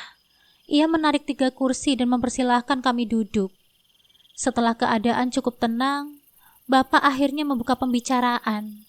"Anak-anak di pondok aman kan, Nak Dodi?" tanyanya. "Alhamdulillah, Pak. Mereka aman. Jadi rencananya bagaimana?" Dodit balik bertanya. Aku yang sejak tadi diam akhirnya bersuara. "Tunggu, aku ingin tahu lebih dulu masalah ini." Aku menatap Dodit dengan tajam sebelum bertanya. "Dodit tahu di mana pondok Hana dan Hani?" Bapak mengangguk. "Iya nak, sebelumnya Bapak minta maaf. Sebenarnya kami sudah tahu bahwa Sulfi menelantarkan anak-anakmu. Tapi karena kami hanya kakek dan neneknya, Kami tidak bisa begitu saja membawa mereka keluar dari pondok. Kami hanya bisa mengirimkan makanan, karena kalau mengirimkan uang, mereka sering berbagi dengan teman-temannya, jadi uang itu cepat habis. Jelas Bapak dengan suara lirih. Aku merasa dadaku sesak mendengar semua ini. Tapi ibu bilang kalian tidak tahu di mana pondoknya. Bahkan ibu juga bilang Mas Zulfi melarang kalian untuk menjenguk si kembar. Protesku. Bapak menatapku dengan penuh kesedihan. Kami terpaksa berbohong, Nak, karena kami takut kamu tidak percaya.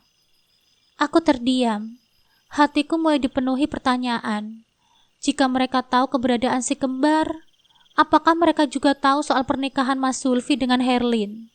Kami awalnya mempercayai semua perkataan ibu mertuamu, Dok. Ujar ibu dengan nada pelan, seolah sedang mengingat kembali peristiwa yang telah terjadi. Setiap kali kami bertanya, jawabannya selalu sama, tidak pernah berubah sedikit pun.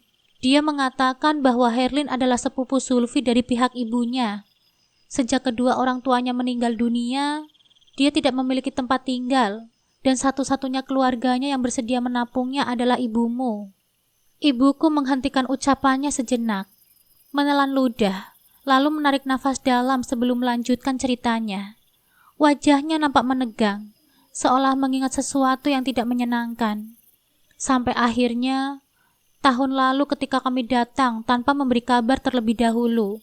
Lanjutnya, saat itu ibu bertemu dengan Nak Dodit, dan di hari itulah semua kebohongan yang selama ini ditutupi akhirnya terungkap. Jantungku berdebar kencang mendengar kata-kata ibu. Aku mengerutkan kening, mencoba mencari informasi yang baru saja aku dengar. Kebenaran seperti apa, Bu? Tanyaku dengan suara serak. Tatapanku kini beralih kepada Dodit, berharap pemuda itu yang akan menjelaskan semuanya secara langsung kepadaku. Dodit nampak gelisah. Wajahnya berubah serius, dan dia menarik nafas panjang sebelum akhirnya memberanikan diri untuk bicara. Maaf Nadira, katanya pelan. Sejujurnya, aku ingin menghubungi sampean sejak lama, tapi aku tidak berani. Selain itu, aku juga tidak punya nomor sampean.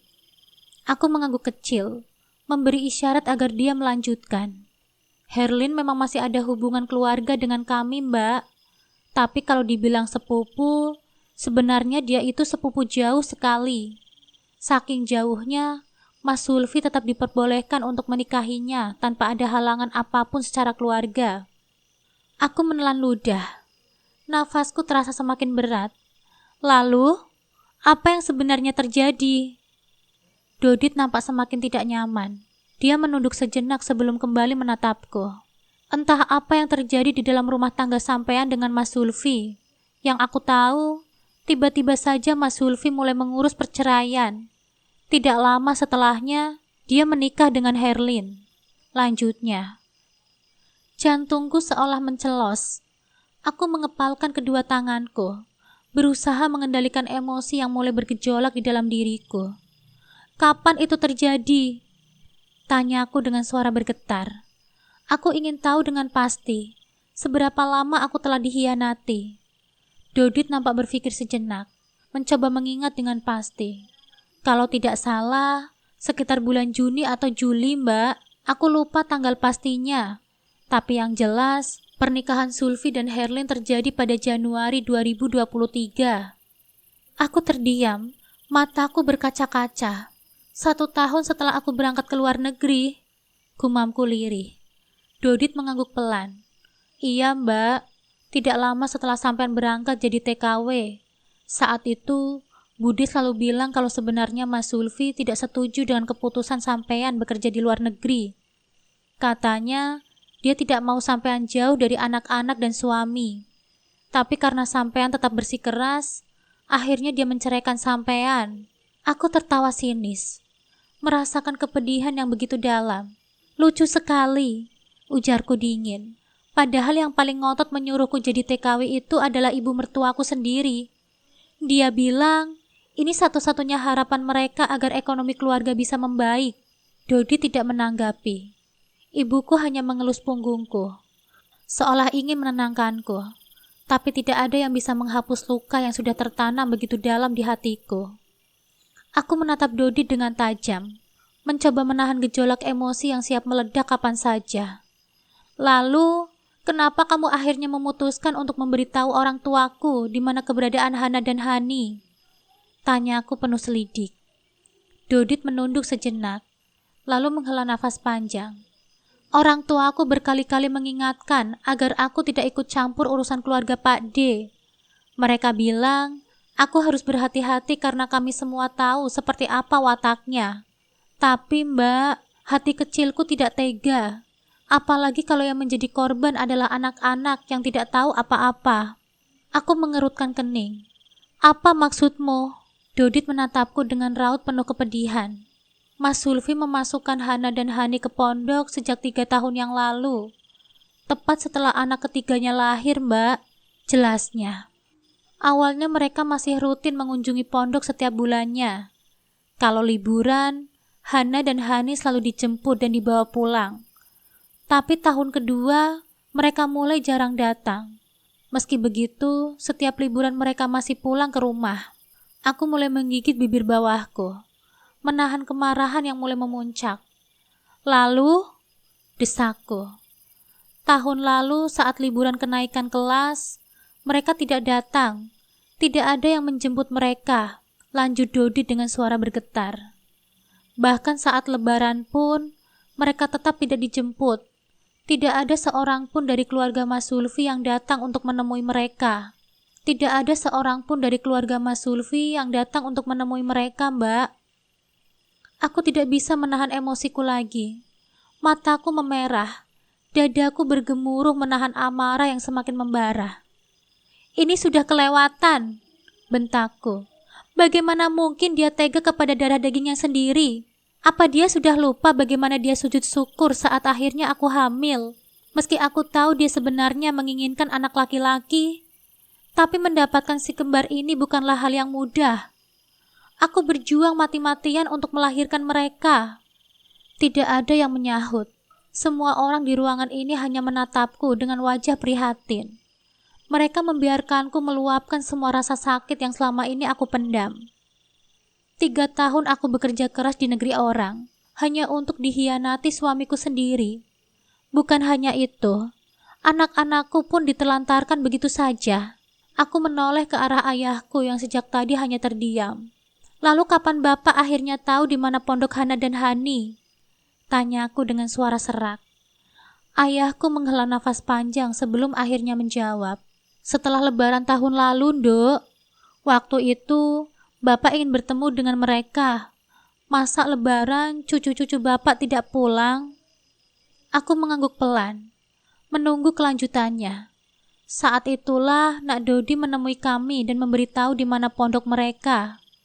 Lanjutnya, aku menghembuskan nafas berat. Rasanya kepalaku berputar. Jiwaku seolah terguncang hebat. Aku tidak menyangka pengorbananku selama ini ternyata berakhir dengan pengkhianatan yang begitu menyakitkan. Kenapa Mas Sulfi tega sekali kepada anak-anaknya? Tanyaku dengan suara bergetar. Dadaku terasa sesak saat ingatan masa lalu menyeruak ke permukaan. Aku teringat bagaimana dulu aku dan Mas Sulfi tidak kenal lelah menjalani berbagai program kehamilan. Bolak-balik ke dokter kandungan. Berusaha sekuat tenaga untuk mendapatkan buah hati. Saat itu, baik Mas Sulfi maupun mertuaku sangat menginginkan seorang anak dalam keluarga. Mereka selalu berharap-harap cemas setiap kali ada tanda-tanda kehamilan. Aku bahkan tidak diberikan pilihan selain mengikuti program kehamilan yang mereka sarankan. Aku masih ingat betul bagaimana aku menahan sakit saat menjalani berbagai prosedur demi memberikan mereka keturunan. Tiba-tiba pikiranku menangkap satu kemungkinan pahit yang selama ini enggan aku hadapi. Aku tahu sekarang. Suaraku meninggi, hampir seperti sebuah gumaman yang akhirnya menemukan kepastian. Anak Mas Sulfi dengan perempuan itu laki-laki kan? Tanyaku penuh kemarahan dan kepedihan yang bercampur jadi satu. Dodit menatapku dengan ekspresi ragu, seolah tidak ingin semakin melukaiku. Namun pada akhirnya dia mengangguk dengan pelan, membenarkan dugaanku. Aku mengepalkan kedua tanganku. berusaha menahan amarah yang membuncah di dalam dada. Lalu bagaimana dengan anak-anakku? Tanyaku dengan suara yang bergetar. Aku harus tahu. Dodit menghela nafas panjang sebelum akhirnya menjawab. Kami tidak tega, Mbak. Kami pergi ke pondok untuk melihat kondisi mereka. Begitu melihat kami, Hana dan Hani langsung menangis terseduh-seduh. Mereka memeluk kami dengan erat, seolah takut kami akan pergi lagi, ujarnya dengan suara lirih.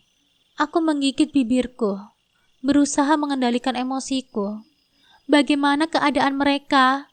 Apa mereka baik-baik saja? Dodit mengangguk. Alhamdulillah, Mbak. Mereka dirawat dengan sangat baik di sana. Kiai di pondok itu sosok yang baik, Mbak. Beliau memperlakukan Hana dan Hani dengan penuh kasih sayang. Mereka tidak kekurangan kasih sayang dari lingkungan pondoknya, Mbak. Kemudian Dodit mengeluarkan ponselnya dan menunjukkan beberapa foto yang diambil saat lebaran.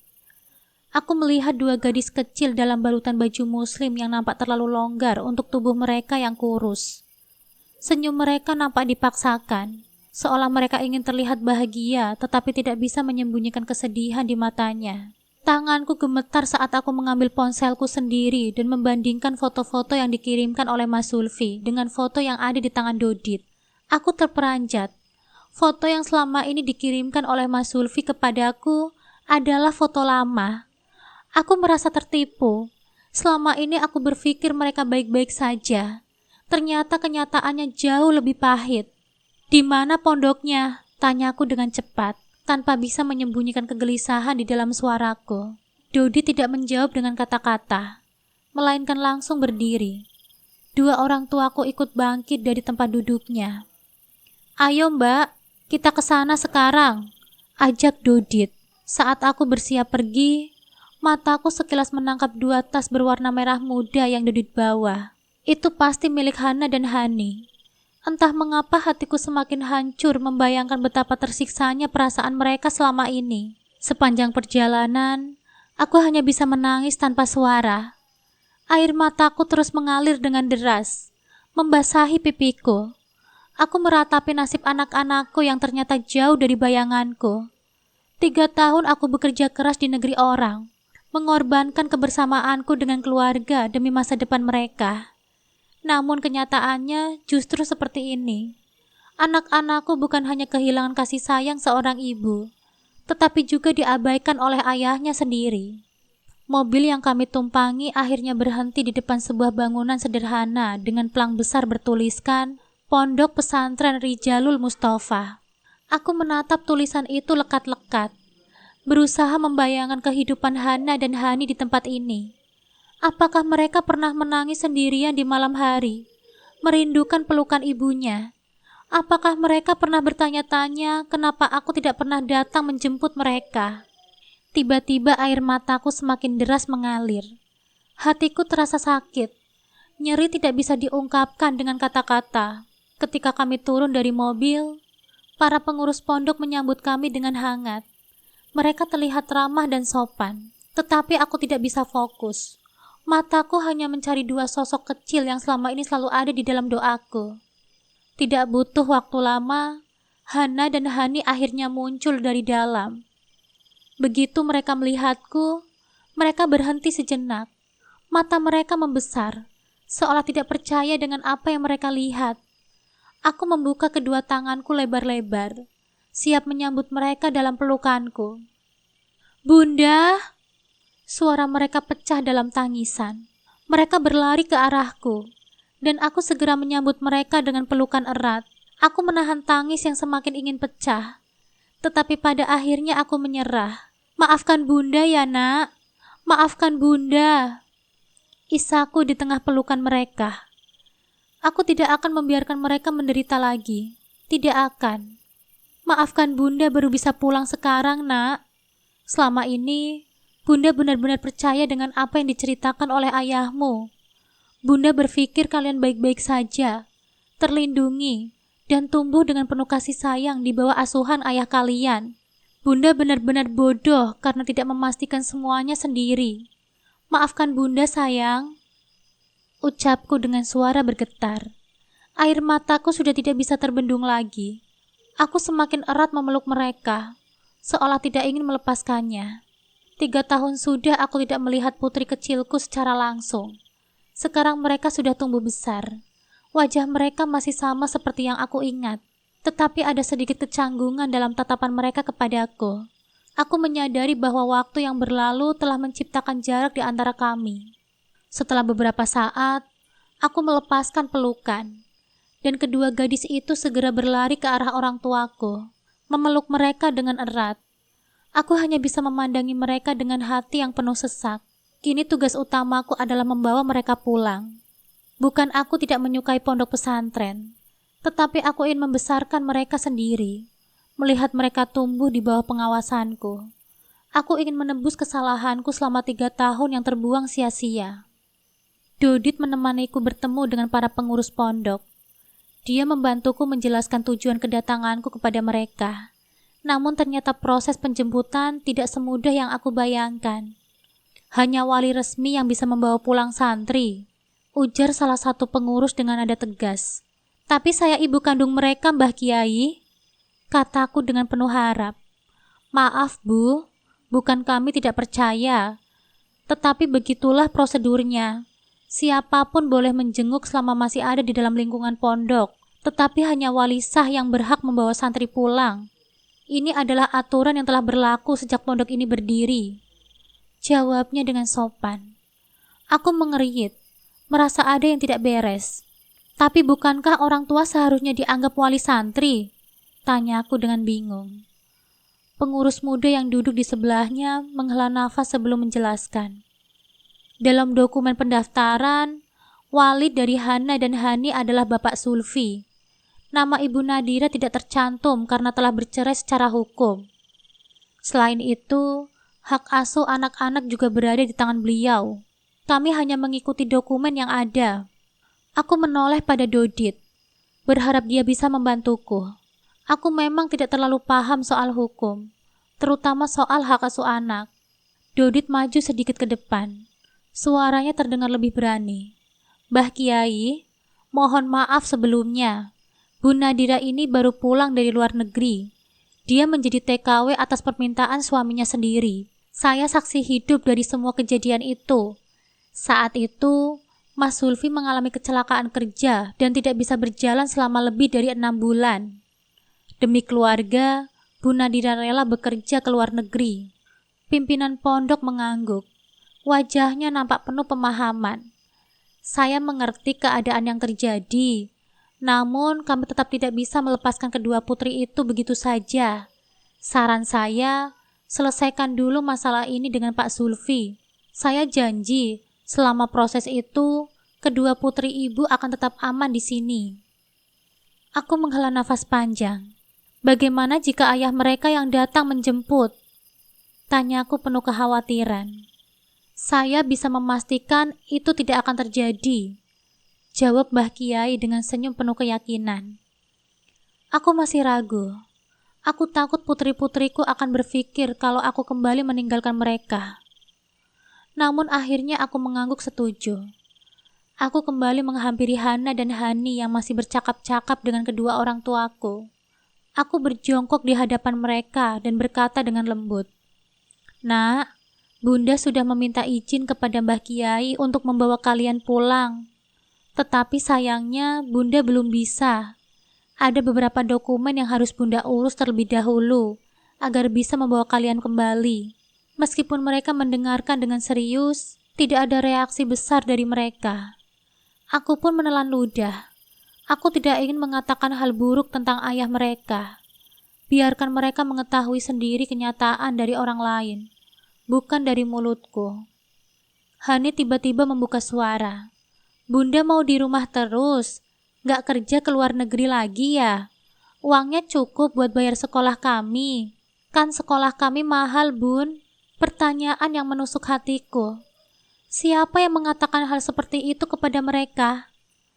Aku selalu menjelaskan bahwa aku bekerja demi membantu ayah mereka, demi biaya operasi agar kakinya kembali normal. Air mataku kembali menggenang di pelupuk mata. "Bunda tidak akan pergi lagi, Nak. Bunda ingin bekerja di tempat yang dekat supaya bisa pulang setiap hari, agar bisa selalu bersama kalian. Ujarku dengan suara serak menahan tangis. Hana dan Hani saling berpandangan sebelum menatapku. Lalu Hana berkata dengan lirih, "Ayah sudah menikah lagi, Bun. Kami punya ibu tiri sekarang. Namanya Bunda Herlin." Aku tersenyum getir dan mengangguk. "Bunda sudah tahu, Nak. Justru karena itu Bunda ingin selalu ada untuk kalian. Kalian itu satu-satunya yang Bunda miliki sekarang." Hana kembali mengangguk. "Tapi kalau kami belum bisa pulang sekarang juga tidak apa-apa kok, Bun. Kami betah di sini. Simbah Uti dan Kakung sering datang mengunjungi kami." Aku menelan ludah, mencoba menahan perasaan yang bercampur aduk. "Tapi kalau Bunda ajak pulang ke rumah Simbah Uti, kalian mau kan?" Tanpa ragu, mereka menjawab serempak, "Mau, Bun." Aku tersenyum lega dan kembali memeluk mereka dengan erat. Aku ingin menebus semua waktu yang hilang. Seharian ini aku mendengarkan cerita mereka. Banyak sekali hal yang terlewatkan dariku, dan itu semakin membuatku menyesal. "Bunda pamit dulu ya, sayang. Waktunya sudah habis. Besok kalau sudah waktunya kunjungan lagi, Bunda pasti akan datang. Kalian mau Bunda bawakan apa?" Tanya aku dengan lembut. "Masakan Bunda saja," jawab mereka bersamaan. Aku tertawa kecil dan mengacungkan kedua jempolku. "Bunda pasti bawakan ya." Saat berjalan menuju parkiran, mataku tiba-tiba menangkap sosok yang sangat familiar. Mas Sulfi dan kedua orang tuanya datang. Wajah mereka nampak santai, tanpa ada sedikit pun ekspresi bersalah. Aku mencibir dalam hati. Rasa malunya sudah mati, gumamku pelan. Mas Sulfi menatapku sekilas, lalu menyeringai dan berlalu begitu saja. Dari belakang, ibuku tiba-tiba merangkulku dan memijat pundakku perlahan, seolah ingin menenangkan. "Ayo masuk ke mobil, Nak. Tidak sopan berdiri di halaman rumah orang saat jam sholat seperti ini," bujuk ibuku. Aku menatap pintu pondok dengan tatapan penuh harap. Aku ingin memastikan perkataan Mbah Kiai benar-benar menepati janjinya. Belum genap 10 menit, Mas Sulfi dan keluarganya kembali keluar. Wajah mereka penuh amarah. Aku tersenyum penuh kemenangan. Syukurlah, Mbah Kiai benar-benar menepati janjinya. "Tok tok tok. Buka pintunya. Sudah tidak tahu malu, tidak punya sopan santun," gumamku sinis sembari menurunkan kaca jendela mobil sedikit lebih rendah. Aku yakin betul, suara ini cukup jelas untuk sampai ke telinga Mas Sulfi. Tatapanku tajam menepus wajahnya yang nampak penuh amarah. Dengan nada ketus, aku bertanya, "Apa maumu?" Mas Sulfi langsung meledak dalam kemarahan. "Apa maksudmu melarangku menemui anak-anakku? Hak asuh mereka ada di tanganku. Itu sudah sah secara hukum. Ada dokumen resmi yang mengesahkannya. Hitam di atas putih. Kamu tidak punya hak untuk menghalangi aku," cerocosnya dengan suara meninggi, seolah merasa dirinya yang paling benar. Aku menarik nafas dalam-dalam, berusaha menenangkan diriku sebelum akhirnya berkata dengan nada rendah tapi penuh penekanan. "Dengar baik-baik ya, Mas Sulfi. Segala perbuatan jahat yang pernah kamu lakukan kepadaku, cepat atau lambat akan mendapatkan balasannya. Percayalah, tidak ada satupun kesalahan yang tidak mendapatkan ganjarannya." Setelah berkata demikian, aku segera menutup kembali kaca jendela tanpa memberi kesempatan padanya untuk membalas. Aku tidak ingin berdebat lebih lama dengan seseorang yang hanya akan terus memutarbalikkan fakta. Dari balik kaca, aku masih bisa melihatnya mengamuk di tempat, berteriak-teriak sambil menunjuk-nunjuk ke arah mobil. Kata-kata kasar terus meluncur dari mulutnya, menyuruhku agar tidak bertindak seolah aku lebih suci darinya. Tidak mengherankan, orang yang suka menyakiti justru selalu merasa dirinya sebagai korban. Tanpa membuang waktu lebih lama, aku meminta bapakku untuk segera melajukan mobil dan meninggalkan tempat itu. Kami pun meluncur menuju kantor Dodit untuk mengantarkannya pulang. Namun begitu sampai di sana, Dodit justru meminta kami untuk ikut bersamanya ke rumahnya. Menurutku, rumah lebih aman untuk membahas masalah ini, Lagi pula, ini bukan perkara yang bisa dibicarakan dengan tergesa-gesa, katanya. Orang tuaku setuju, dan kami pun mengikuti Dodit menuju rumahnya. Sesampainya di sana, kami disambut dengan ramah oleh keluarganya. Meskipun mereka tahu aku sudah tidak lagi menjadi bagian dari keluarga besar mereka, tetap saja mereka memperlakukanku dengan sangat baik. Begitu kami duduk di ruang tamu, aku langsung bertanya tanpa basa-basi. Jadi bagaimana, Dit? Apa yang harus aku lakukan selanjutnya? Mengurus hal seperti ini pasti butuh biaya yang tidak sedikit, kan? Dodit tidak langsung menjawab. Sebagai gantinya, ia mengeluarkan ponselnya dan mulai menghubungi seseorang. Aku tidak tahu siapa yang dia telepon, tetapi dari cara bicaranya, aku bisa menebak bahwa dia sedang menjelaskan masalah yang sedang aku hadapi. Aku hanya bisa menunggu dengan perasaan tak menentu. Ada banyak hal yang harus aku pikirkan ke depan. Aku sudah bertekad untuk membawa pulang anak-anakku, dan aku tidak akan menyerah begitu saja. Aku duduk dengan gelisah, memperhatikan Dodit yang masih berbicara di telepon. Suaranya terdengar serius. Sesekali ia mengangguk kecil, seolah sedang menerima arahan dari lawan bicaranya. Orang tuaku juga terlihat cemas. Ibuku meremas tangannya sendiri, sementara bapakku bersidikap dengan ekspresi tegang. Aku tahu mereka sama khawatirnya denganku. Tidak lama kemudian, Dodit menutup telepon dan menatapku dengan sorot mata penuh keyakinan. Aku baru saja menghubungi temanku, namanya Bagas. Dia seorang pengacara yang sudah cukup berpengalaman untuk menangani kasus hak asuh anak dan kekerasan dalam rumah tangga. Aku menelan ludah. Lalu apa katanya? Tanyaku tak sabar. Dia ingin bertemu denganmu secepatnya. Katanya, semakin cepat kasus ini diproses, semakin besar peluang untuk mendapatkan hak asuh anak-anakmu kembali. Apalagi kalau kita punya cukup bukti tentang kelakuan Mas Zulfi selama ini. Hatiku berdegup kencang. Bukti seperti apa yang dia maksud? Dodit menghela nafas pelan, lalu bersandar di sofa. Bukti kalau kamu memang selalu memberikan nafkah kepada anak-anakmu, dan bukti yang menunjukkan bahwa tidak ada permintaan perceraian kepada Mas Zulfi yang dilakukan sepihak. Ini semua nantinya untuk menguatkan argumen kamu jika kita nanti sudah di ranah pengadilan. Aku harus mencari dokumen-dokumen lama itu, gumamku. Dodit mengangguk. Bagus, aku akan mengatur pertemuan dengan Bagas besok pagi. Sementara itu, kamu coba kumpulkan semua bukti yang bisa menguatkan kasusmu. Aku mengangguk mantap. Rasa takut dan cemas masih ada. Tetapi setidaknya sekarang aku tahu harus mulai dari mana. Setelah percakapan dengan Dodit, aku kembali ke rumah orang tuaku. Malam itu aku duduk di kamar lamaku, tempat yang dulu aku tinggalkan saat memutuskan untuk pergi ke luar negeri. Segala kenangan berputar kembali. Bagaimana aku dulu berangkat dengan harapan bisa mengubah nasib keluarga. Bagaimana aku bekerja siang dan malam demi mengirimkan uang ke tanah air. Dan bagaimana pengkhianatan itu menghancurkan semua yang sudah kubangun. Aku menghela nafas panjang, menatap jendela yang masih sangat terbuka.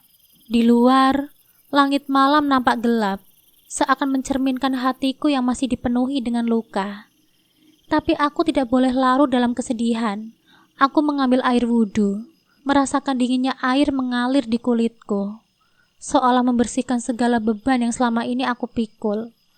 Aku membentangkan sajadah, lalu berdiri menegakkan sholat. Dalam sujud terakhir, air mataku mengalir tanpa bisa kutahan. Aku mengangkat kedua tanganku, berdoa dengan penuh harap. Ya Allah, Engkau maha melihat segala sesuatu yang tersembunyi di hati hamba-Mu. Aku telah berjuang, aku telah berusaha, namun aku dikhianati oleh orang yang dulu aku percaya. Aku mohon ya Allah, kuatkanlah hatiku, teguhkanlah langkahku, dan jangan biarkan aku terjatuh dalam keputusasaan. Jika aku memang harus berjuang melalui jalan ini, maka berikanlah aku kemudahan, hadirkanlah keadilan-Mu, dan lindungilah anak-anakku. Aku tahu bahwa segala sesuatu yang terjadi adalah atas kehendak-Mu, Dan aku yakin rencanamu lebih baik dari rencanaku. Bimbinglah aku ya Allah. Amin. Aku mengusap wajahku dengan kedua telapak tanganku. Menarik nafas panjang, lalu duduk dalam diam. Hati ini terasa sedikit lebih tenang, seolah beban yang menghimpit perlahan berkurang. Saat aku membuka mata, aku merasa lebih yakin bahwa aku akan menghadapi semua ini dengan keberanian. Aku tidak akan menyerah, aku akan memperjuangkan hak-hakku dan anak-anakku. Ponselku tiba-tiba bergetar di atas meja. Aku meraihnya dan melihat nama Dodi di layar. Iya, Dit. Aku sudah bicara dengan temanku. Besok pagi, kita bisa bertemu dengannya, ujar Dodit. Aku mengangguk, meskipun dia tidak bisa melihatnya. Terima kasih ya, Dit. Aku benar-benar berterima kasih. Sudah saatnya kamu mendapatkan keadilan, katanya dengan mantap. Aku menatap ke depan dengan penuh keyakinan. Ya, sudah saatnya. Besok perjuangan ini akan dimulai. Keesokan harinya, aku dan Dodit menemui Pak Bagas di kantornya. Suasana di dalam ruangan terlihat serius, dengan tumpukan berkas di meja dan pencahayaan yang redup. Pak Bagas duduk di belakang meja besar, nampak fokus pada beberapa dokumen yang terbuka di depannya. Di sampingnya, ada Dodit yang sudah terlebih dahulu duduk dengan tenang. Pak Bagas menyapa kami dengan senyum tipis. Silahkan duduk. Apa kabar Nadira? Tanyanya, meski raut wajahnya tetap serius. Aku duduk dengan tenang di kursi yang disediakan, mencoba menenangkan diriku. Baik, Pak. Terima kasih sudah meluangkan waktu. Jawabku, meski hati ini masih berdebar. Dodit yang duduk di sebelahku menatap Pak Bagas dengan ekspresi tegas. Pak Bagas, kami perlu membicarakan langkah-langkah berikutnya yang terkait hak asuh Hana dan Hani, kata Dodit dengan suara yang penuh keyakinan. Kami sudah memikirkan beberapa opsi, dan kami perlu dukungan dari Pak Bagas untuk maju. Pak Bagas mengangguk. Apa yang bisa saya bantu? Tanyanya. Matanya tak lepas dari Dodit. Dodit mengeluarkan beberapa berkas dari tasnya dan meletakkannya di atas meja. Pertama-tama, kami membutuhkan bukti yang cukup kuat tentang kondisi pengasuhan anak-anak di bawah ayah mereka. Kami juga perlu dokumen yang menunjukkan bahwa Nadira adalah ibu kandung dan berhak penuh atas hak asuh mereka. Aku menatap Dodi dengan harapan, tetapi juga dengan kekhawatiran. Apakah ini bisa berhasil, Dit? Tanyaku pelan, takut mendengar kabar buruk. Kami akan berusaha semaksimal mungkin, Bu Nadira. Prosesnya mungkin panjang, tetapi ini langkah yang harus kita ambil. Pak Bagas memandang Dodit dengan serius. Bagaimana kita bisa memulai? Dodit menghela nafas panjang, merapikan dokumen-dokumen itu di atas meja. Kami perlu waktu untuk mengumpulkan bukti-bukti dan mempersiapkan dokumen-dokumen yang diperlukan. Kami akan bekerja sama dengan pengacara yang memiliki spesialisasi dalam hak asuh anak untuk memastikan kami memiliki dasar yang kuat. Aku merasa sedikit lebih tenang mendengar penjelasan itu.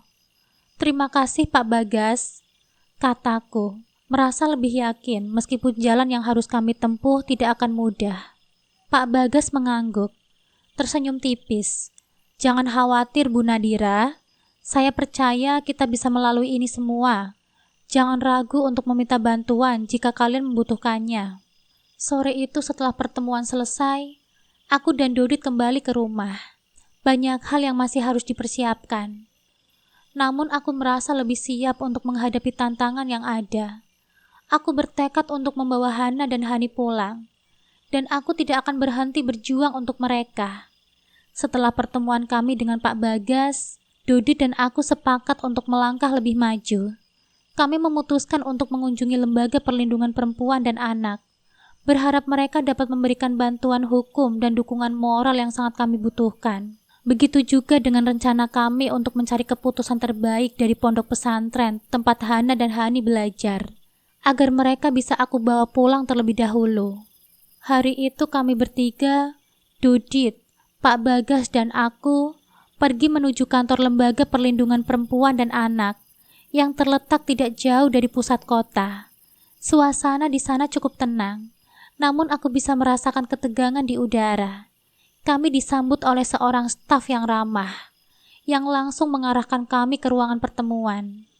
"Terima kasih sudah datang, Bu Nadira. Kami sudah mendengar sedikit tentang situasi Anda dari pengacara," kata wanita yang menyambut kami dengan senyuman hangat.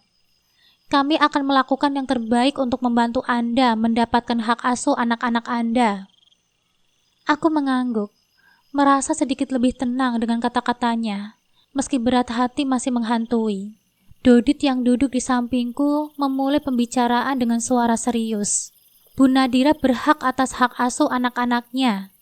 Kami ingin meminta bantuan untuk menyelidiki kondisi mereka dan mencari cara terbaik agar mereka bisa kembali bersamanya." Staf tersebut mengangguk dan mulai menjelaskan prosedur yang bisa mereka bantu. "Kami akan membantu Anda dengan proses hukum, dan jika perlu, kami juga bisa membantu melakukan investigasi terlebih dahulu tentang pengasuhan anak-anak Anda. Kami bekerja sama dengan pengacara dan lembaga sosial yang dapat memfasilitasi hak asuh anak, serta memastikan anak Anda mendapatkan perlindungan yang layak." Aku merasa sedikit lebih tenang mendengar kata-kata mereka, namun tahu bahwa jalan ini masih panjang. "Terima kasih," kataku dengan suara serak. "Saya hanya ingin anak-anak saya kembali ke rumah dengan kondisi yang lebih baik dari sebelumnya." Setelah pertemuan di lembaga perlindungan selesai, kami melanjutkan langkah kami ke pondok pesantren tempat Hana dan Hani belajar. Perjalanan itu terasa lebih berat, karena meskipun aku tahu ini adalah bagian dari perjuanganku, aku ingin memberitahu mereka bahwa aku akan membawa mereka pulang ke rumah terlebih dahulu. Di pondok pesantren itu, suasana terasa lebih khusyuk. Ketika kami tiba di ruang tengah, kami disambut oleh Mbah Kiai yang duduk di kursi sederhana, dengan pandangan yang bijak dan penuh ketenangan. Meskipun nampaknya beliau sudah cukup tua, tetapi matanya tetap tajam, seakan bisa melihat lebih jauh dari sekedar apa yang nampak di permukaan.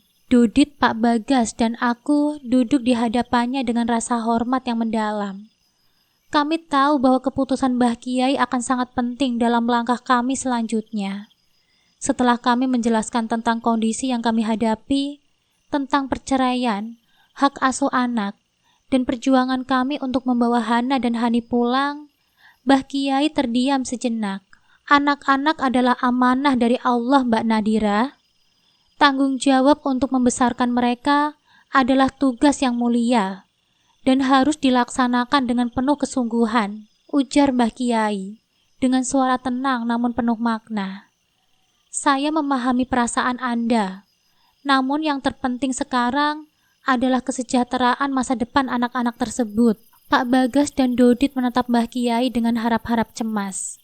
Aku hanya bisa menundukkan kepalaku, menunggu dengan sabar keputusan yang akan keluar dari mulut Mbah Kiai. Mbah Kiai melanjutkan, "Saya akan mendukung langkah yang Anda ambil untuk membawa mereka pulang.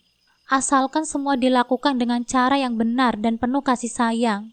Kami di sini akan memberikan dukungan moral dan spiritual untuk Hana dan Hani, agar mereka tidak merasa terbebani dengan perpisahan ini." Aku merasa beban yang berat mulai sedikit terangkat dari pundakku. "Terima kasih, Mbah Kiai," kataku dengan suara bergetar, tidak mampu menahan rasa haru yang tiba-tiba mengalir dalam dadaku. Saya akan memastikan mereka akan mendapatkan dukungan yang lebih baik, dan saya berjanji akan mendidik mereka dengan penuh kasih sayang. Mbah Kiai tersenyum bijak. "Jaga anak-anak itu dengan sepenuh hati, Mbak Nadira. Berikan mereka kehangatan yang mereka butuhkan, dan semoga Allah mempermudah segala urusan Anda." Setelah pertemuan yang singkat namun penuh dengan makna itu, Mbah Kiai mengizinkan kami untuk membawa Hana dan Hani pulang. Beliau memberikan restu, dan kami diberi izin untuk menemui mereka. Aku merasa seolah sebuah pintu baru terbuka, sebuah harapan yang kembali muncul setelah sekian lama terkubur. Kami berjalan menuju kamar tempat Hana dan Hani belajar. Dan ketika pintu kamar itu terbuka, dua pasang mata yang penuh rasa ingin tahu menatap kami. Hana dan Hani, dengan wajah polos dan penuh tanya, berdiri di hadapan kami. "Bunda," suara Hani terdengar lembut. namun ada kebahagiaan di dalamnya. Aku menatap mereka berdua dengan penuh kasih sayang. Iya sayang, Bunda datang untuk membawa pulang kalian, jawabku dengan suara lembut, berusaha menenangkan mereka meski hatiku sendiri masih bergejolak. Hana yang lebih besar menatapku dengan mata yang sedikit berbinar, meskipun masih ada rasa ragu. Bunda, kita bisa pulang sekarang? Tanyanya pelan. Aku mengangguk, tersenyum dengan penuh keyakinan. Iya Hana, kita akan pulang bersama-sama. Bunda janji, kita akan berusaha untuk hidup lebih baik, kataku, mengulurkan tangan untuk merangkul mereka. Hana dan Hani tidak langsung bergerak, tetapi setelah beberapa detik, mereka akhirnya merangkulku dengan erat. Aku merasakan kebahagiaan yang luar biasa mengalir di dalam diriku saat itu. Seolah seluruh dunia ini terasa lebih ringan. Aku bisa membawa mereka kembali ke rumah, dan itu adalah kemenangan yang tidak ternilai. Dodit, Pak Bagas, dan pengasuh pondok pesantren mengamati dengan senyuman penuh haru. Mereka tahu betapa besar perjuangan yang telah kami lalui untuk sampai ke titik ini. Dengan izin dan dukungan Mbah Kiai, kami akhirnya membawa Hana dan Hani pulang. Kami meninggalkan pondok pesantren itu dengan hati yang penuh harapan bahwa masa depan anak-anak kami akan lebih cerah. Ini bukan akhir dari perjuangan, tetapi awal dari babak baru dalam hidup kami. Sebuah babak yang penuh cinta, kesabaran, dan perjuangan untuk kebaikan mereka. Terima kasih ya Dit. Terima kasih Pak Bagas. Kalian telah membantu kami melewati semua ini, kataku dengan suara penuh syukur saat kami berjalan bersama menuju mobil. Ini baru permulaan Nadira, jawab Dodi dengan senyum penuh semangat. Setelah berhasil membawa Hana dan Hani pulang, aku tahu bahwa perjalanan ini belum sepenuhnya berakhir. Ada satu hal lagi yang harus aku selesaikan, dan itu adalah mengambil kembali rumah yang selama ini ditempati oleh Mas Sulfi dan istri keduanya. Rumah yang aku beli dengan segala perjuangan selama menjadi TKW. Aku dan Dodi telah mempersiapkan segala sesuatunya dengan hati-hati. Surat-surat yang sah, bukti transaksi, serta dokumen legal lainnya yang menunjukkan bahwa rumah itu telah resmi atas namaku. Meskipun aku tahu bahwa Mas Sulfi akan berusaha keras mempertahankan rumah itu, aku sudah mempersiapkan langkah-langkah hukum yang akan menguatkan posisiku. Pagi itu, setelah mempersiapkan dokumen-dokumen penting, aku, Dodi, dan Pak Bagas menuju rumah Mas Sulfi. Kami membawa seluruh surat-surat yang menunjukkan bahwa rumah itu adalah milikku. Dan dengan keyakinan penuh, kami memutuskan untuk mengambil langkah yang tegas. Sesampainya kami di sana, aku merasakan ketegangan di udara, seolah-olah ada sesuatu yang besar yang akan terjadi. Begitu kami sampai di depan pintu rumah, aku mengetuk pintu dengan tenang. Mas Sulfi yang membuka pintu itu nampak terkejut melihat kami berdiri di hadapannya. Terutama ketika ia melihat kami membawa sejumlah dokumen yang jelas menunjukkan hakku atas rumah itu. Ada apa lagi Nadira? Kenapa datang ke rumah ini lagi? Tanya Mas Sulfi dengan nada sedikit keras. Aku menatapnya dengan tenang, namun tegas. Mas Sulfi, saya datang untuk mengambil kembali hak saya. Rumah ini adalah milik saya. Saya punya surat-surat yang sah yang membuktikan bahwa saya yang membeli rumah ini. Dan saya telah memenuhi semua kewajiban saya. Dodi dan Pak Bagas berdiri di belakangku, siap memberikan dukungan hukum yang aku butuhkan. Kami hadir di sini untuk memastikan bahwa proses ini berjalan sesuai hukum, ujar Pak Bagas dengan suara mantap. Mas Sulfi terlihat terkejut, lalu sejenak ia mencoba mencari celah untuk membantah. Enak saja, saya sudah tinggal di sini. Saya sudah menganggap rumah ini sebagai rumah saya. Aku menggelengkan kepalaku. Hahaha, rumah kamu, Mas. Apa nggak salah? Semua bukti menunjukkan bahwa rumah ini adalah milik saya. Rumah yang saya beli dengan uang saya. Dan saya memiliki hak penuh atas rumah ini. Saya tidak ingin ada masalah lebih lanjut. Saya hanya ingin mengembalikan hak saya. Mas Sulfi nampaknya mulai menyadari bahwa ia tidak bisa menghindar dari kenyataan ini. Ia menghela nafas berat dan sejenak terdiam. Aku bisa merasakan bahwa dia sedang mencoba mencari jalan keluar. Tetapi semua pintu yang ada kini sudah tertutup dengan rapat. "Jadi kamu ingin saya keluar?" tanyanya dengan nada sedikit tajam. Aku menatapnya dengan tegas. "Iya, aku ingin kamu keluar dari rumah ini, Mas Sulfi. Jika kamu tidak bisa menerima keputusan ini, kami akan mengurusnya secara hukum. Namun aku berharap kita bisa menyelesaikannya dengan cara baik-baik." Pak Bagas menambahkan, "Kami sudah menyiapkan segala bukti hukum yang diperlukan. Anda tidak bisa membantah hak sah Bu Nadira sebagai pemilik rumah ini." Setelah beberapa menit yang penuh ketegangan, akhirnya Mas Sulfi tidak bisa berbuat apa-apa lagi. Ia menunduk, seolah menerima kenyataan bahwa rumah itu memang bukan miliknya. Dengan berat hati, Mas Sulfi akhirnya menyerahkan kunci rumah itu. Kami mengambil alih rumah tersebut dengan langkah yang pasti tanpa ada perlawanan sedikit pun dari Mas Sulfi. Setelah aku menunjukkan semua sertifikat dan dokumen lain atas namaku. Begitu pintu rumah itu tertutup di belakangnya, aku merasakan sebuah beban besar terlepas dari pundakku. Aku akhirnya mendapatkan kembali rumah yang selama ini menjadi milikku. Dan kini aku bisa mulai membangun kehidupan baru bersama anak-anakku. Meskipun tidak mudah, aku tahu bahwa ini adalah langkah yang harus aku ambil untuk mendapatkan kembali segala yang pernah menjadi milikku. Aku tidak akan membiarkan siapapun merampas kebahagiaanku lagi.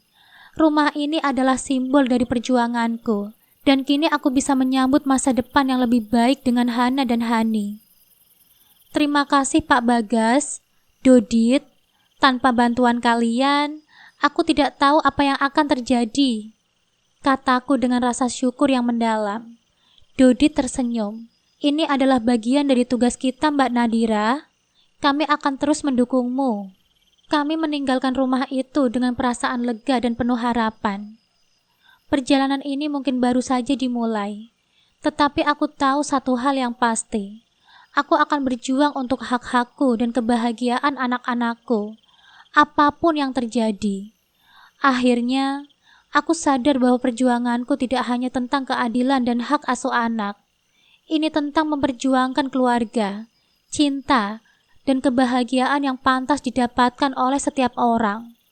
Meskipun perjalanan ini penuh dengan tantangan, aku tahu bahwa selama ada cinta dan tekad, tidak ada yang tidak bisa kita capai. Dengan penuh rasa syukur, aku melihat ke depan, masa depan yang lebih baik, lebih cerah, dan penuh dengan harapan untukku dan anak-anakku. Aku dan anak-anakku serta keluargaku akan membangun kehidupan yang lebih baik. Satu langkah demi satu langkah, dengan cinta dan keteguhan hati.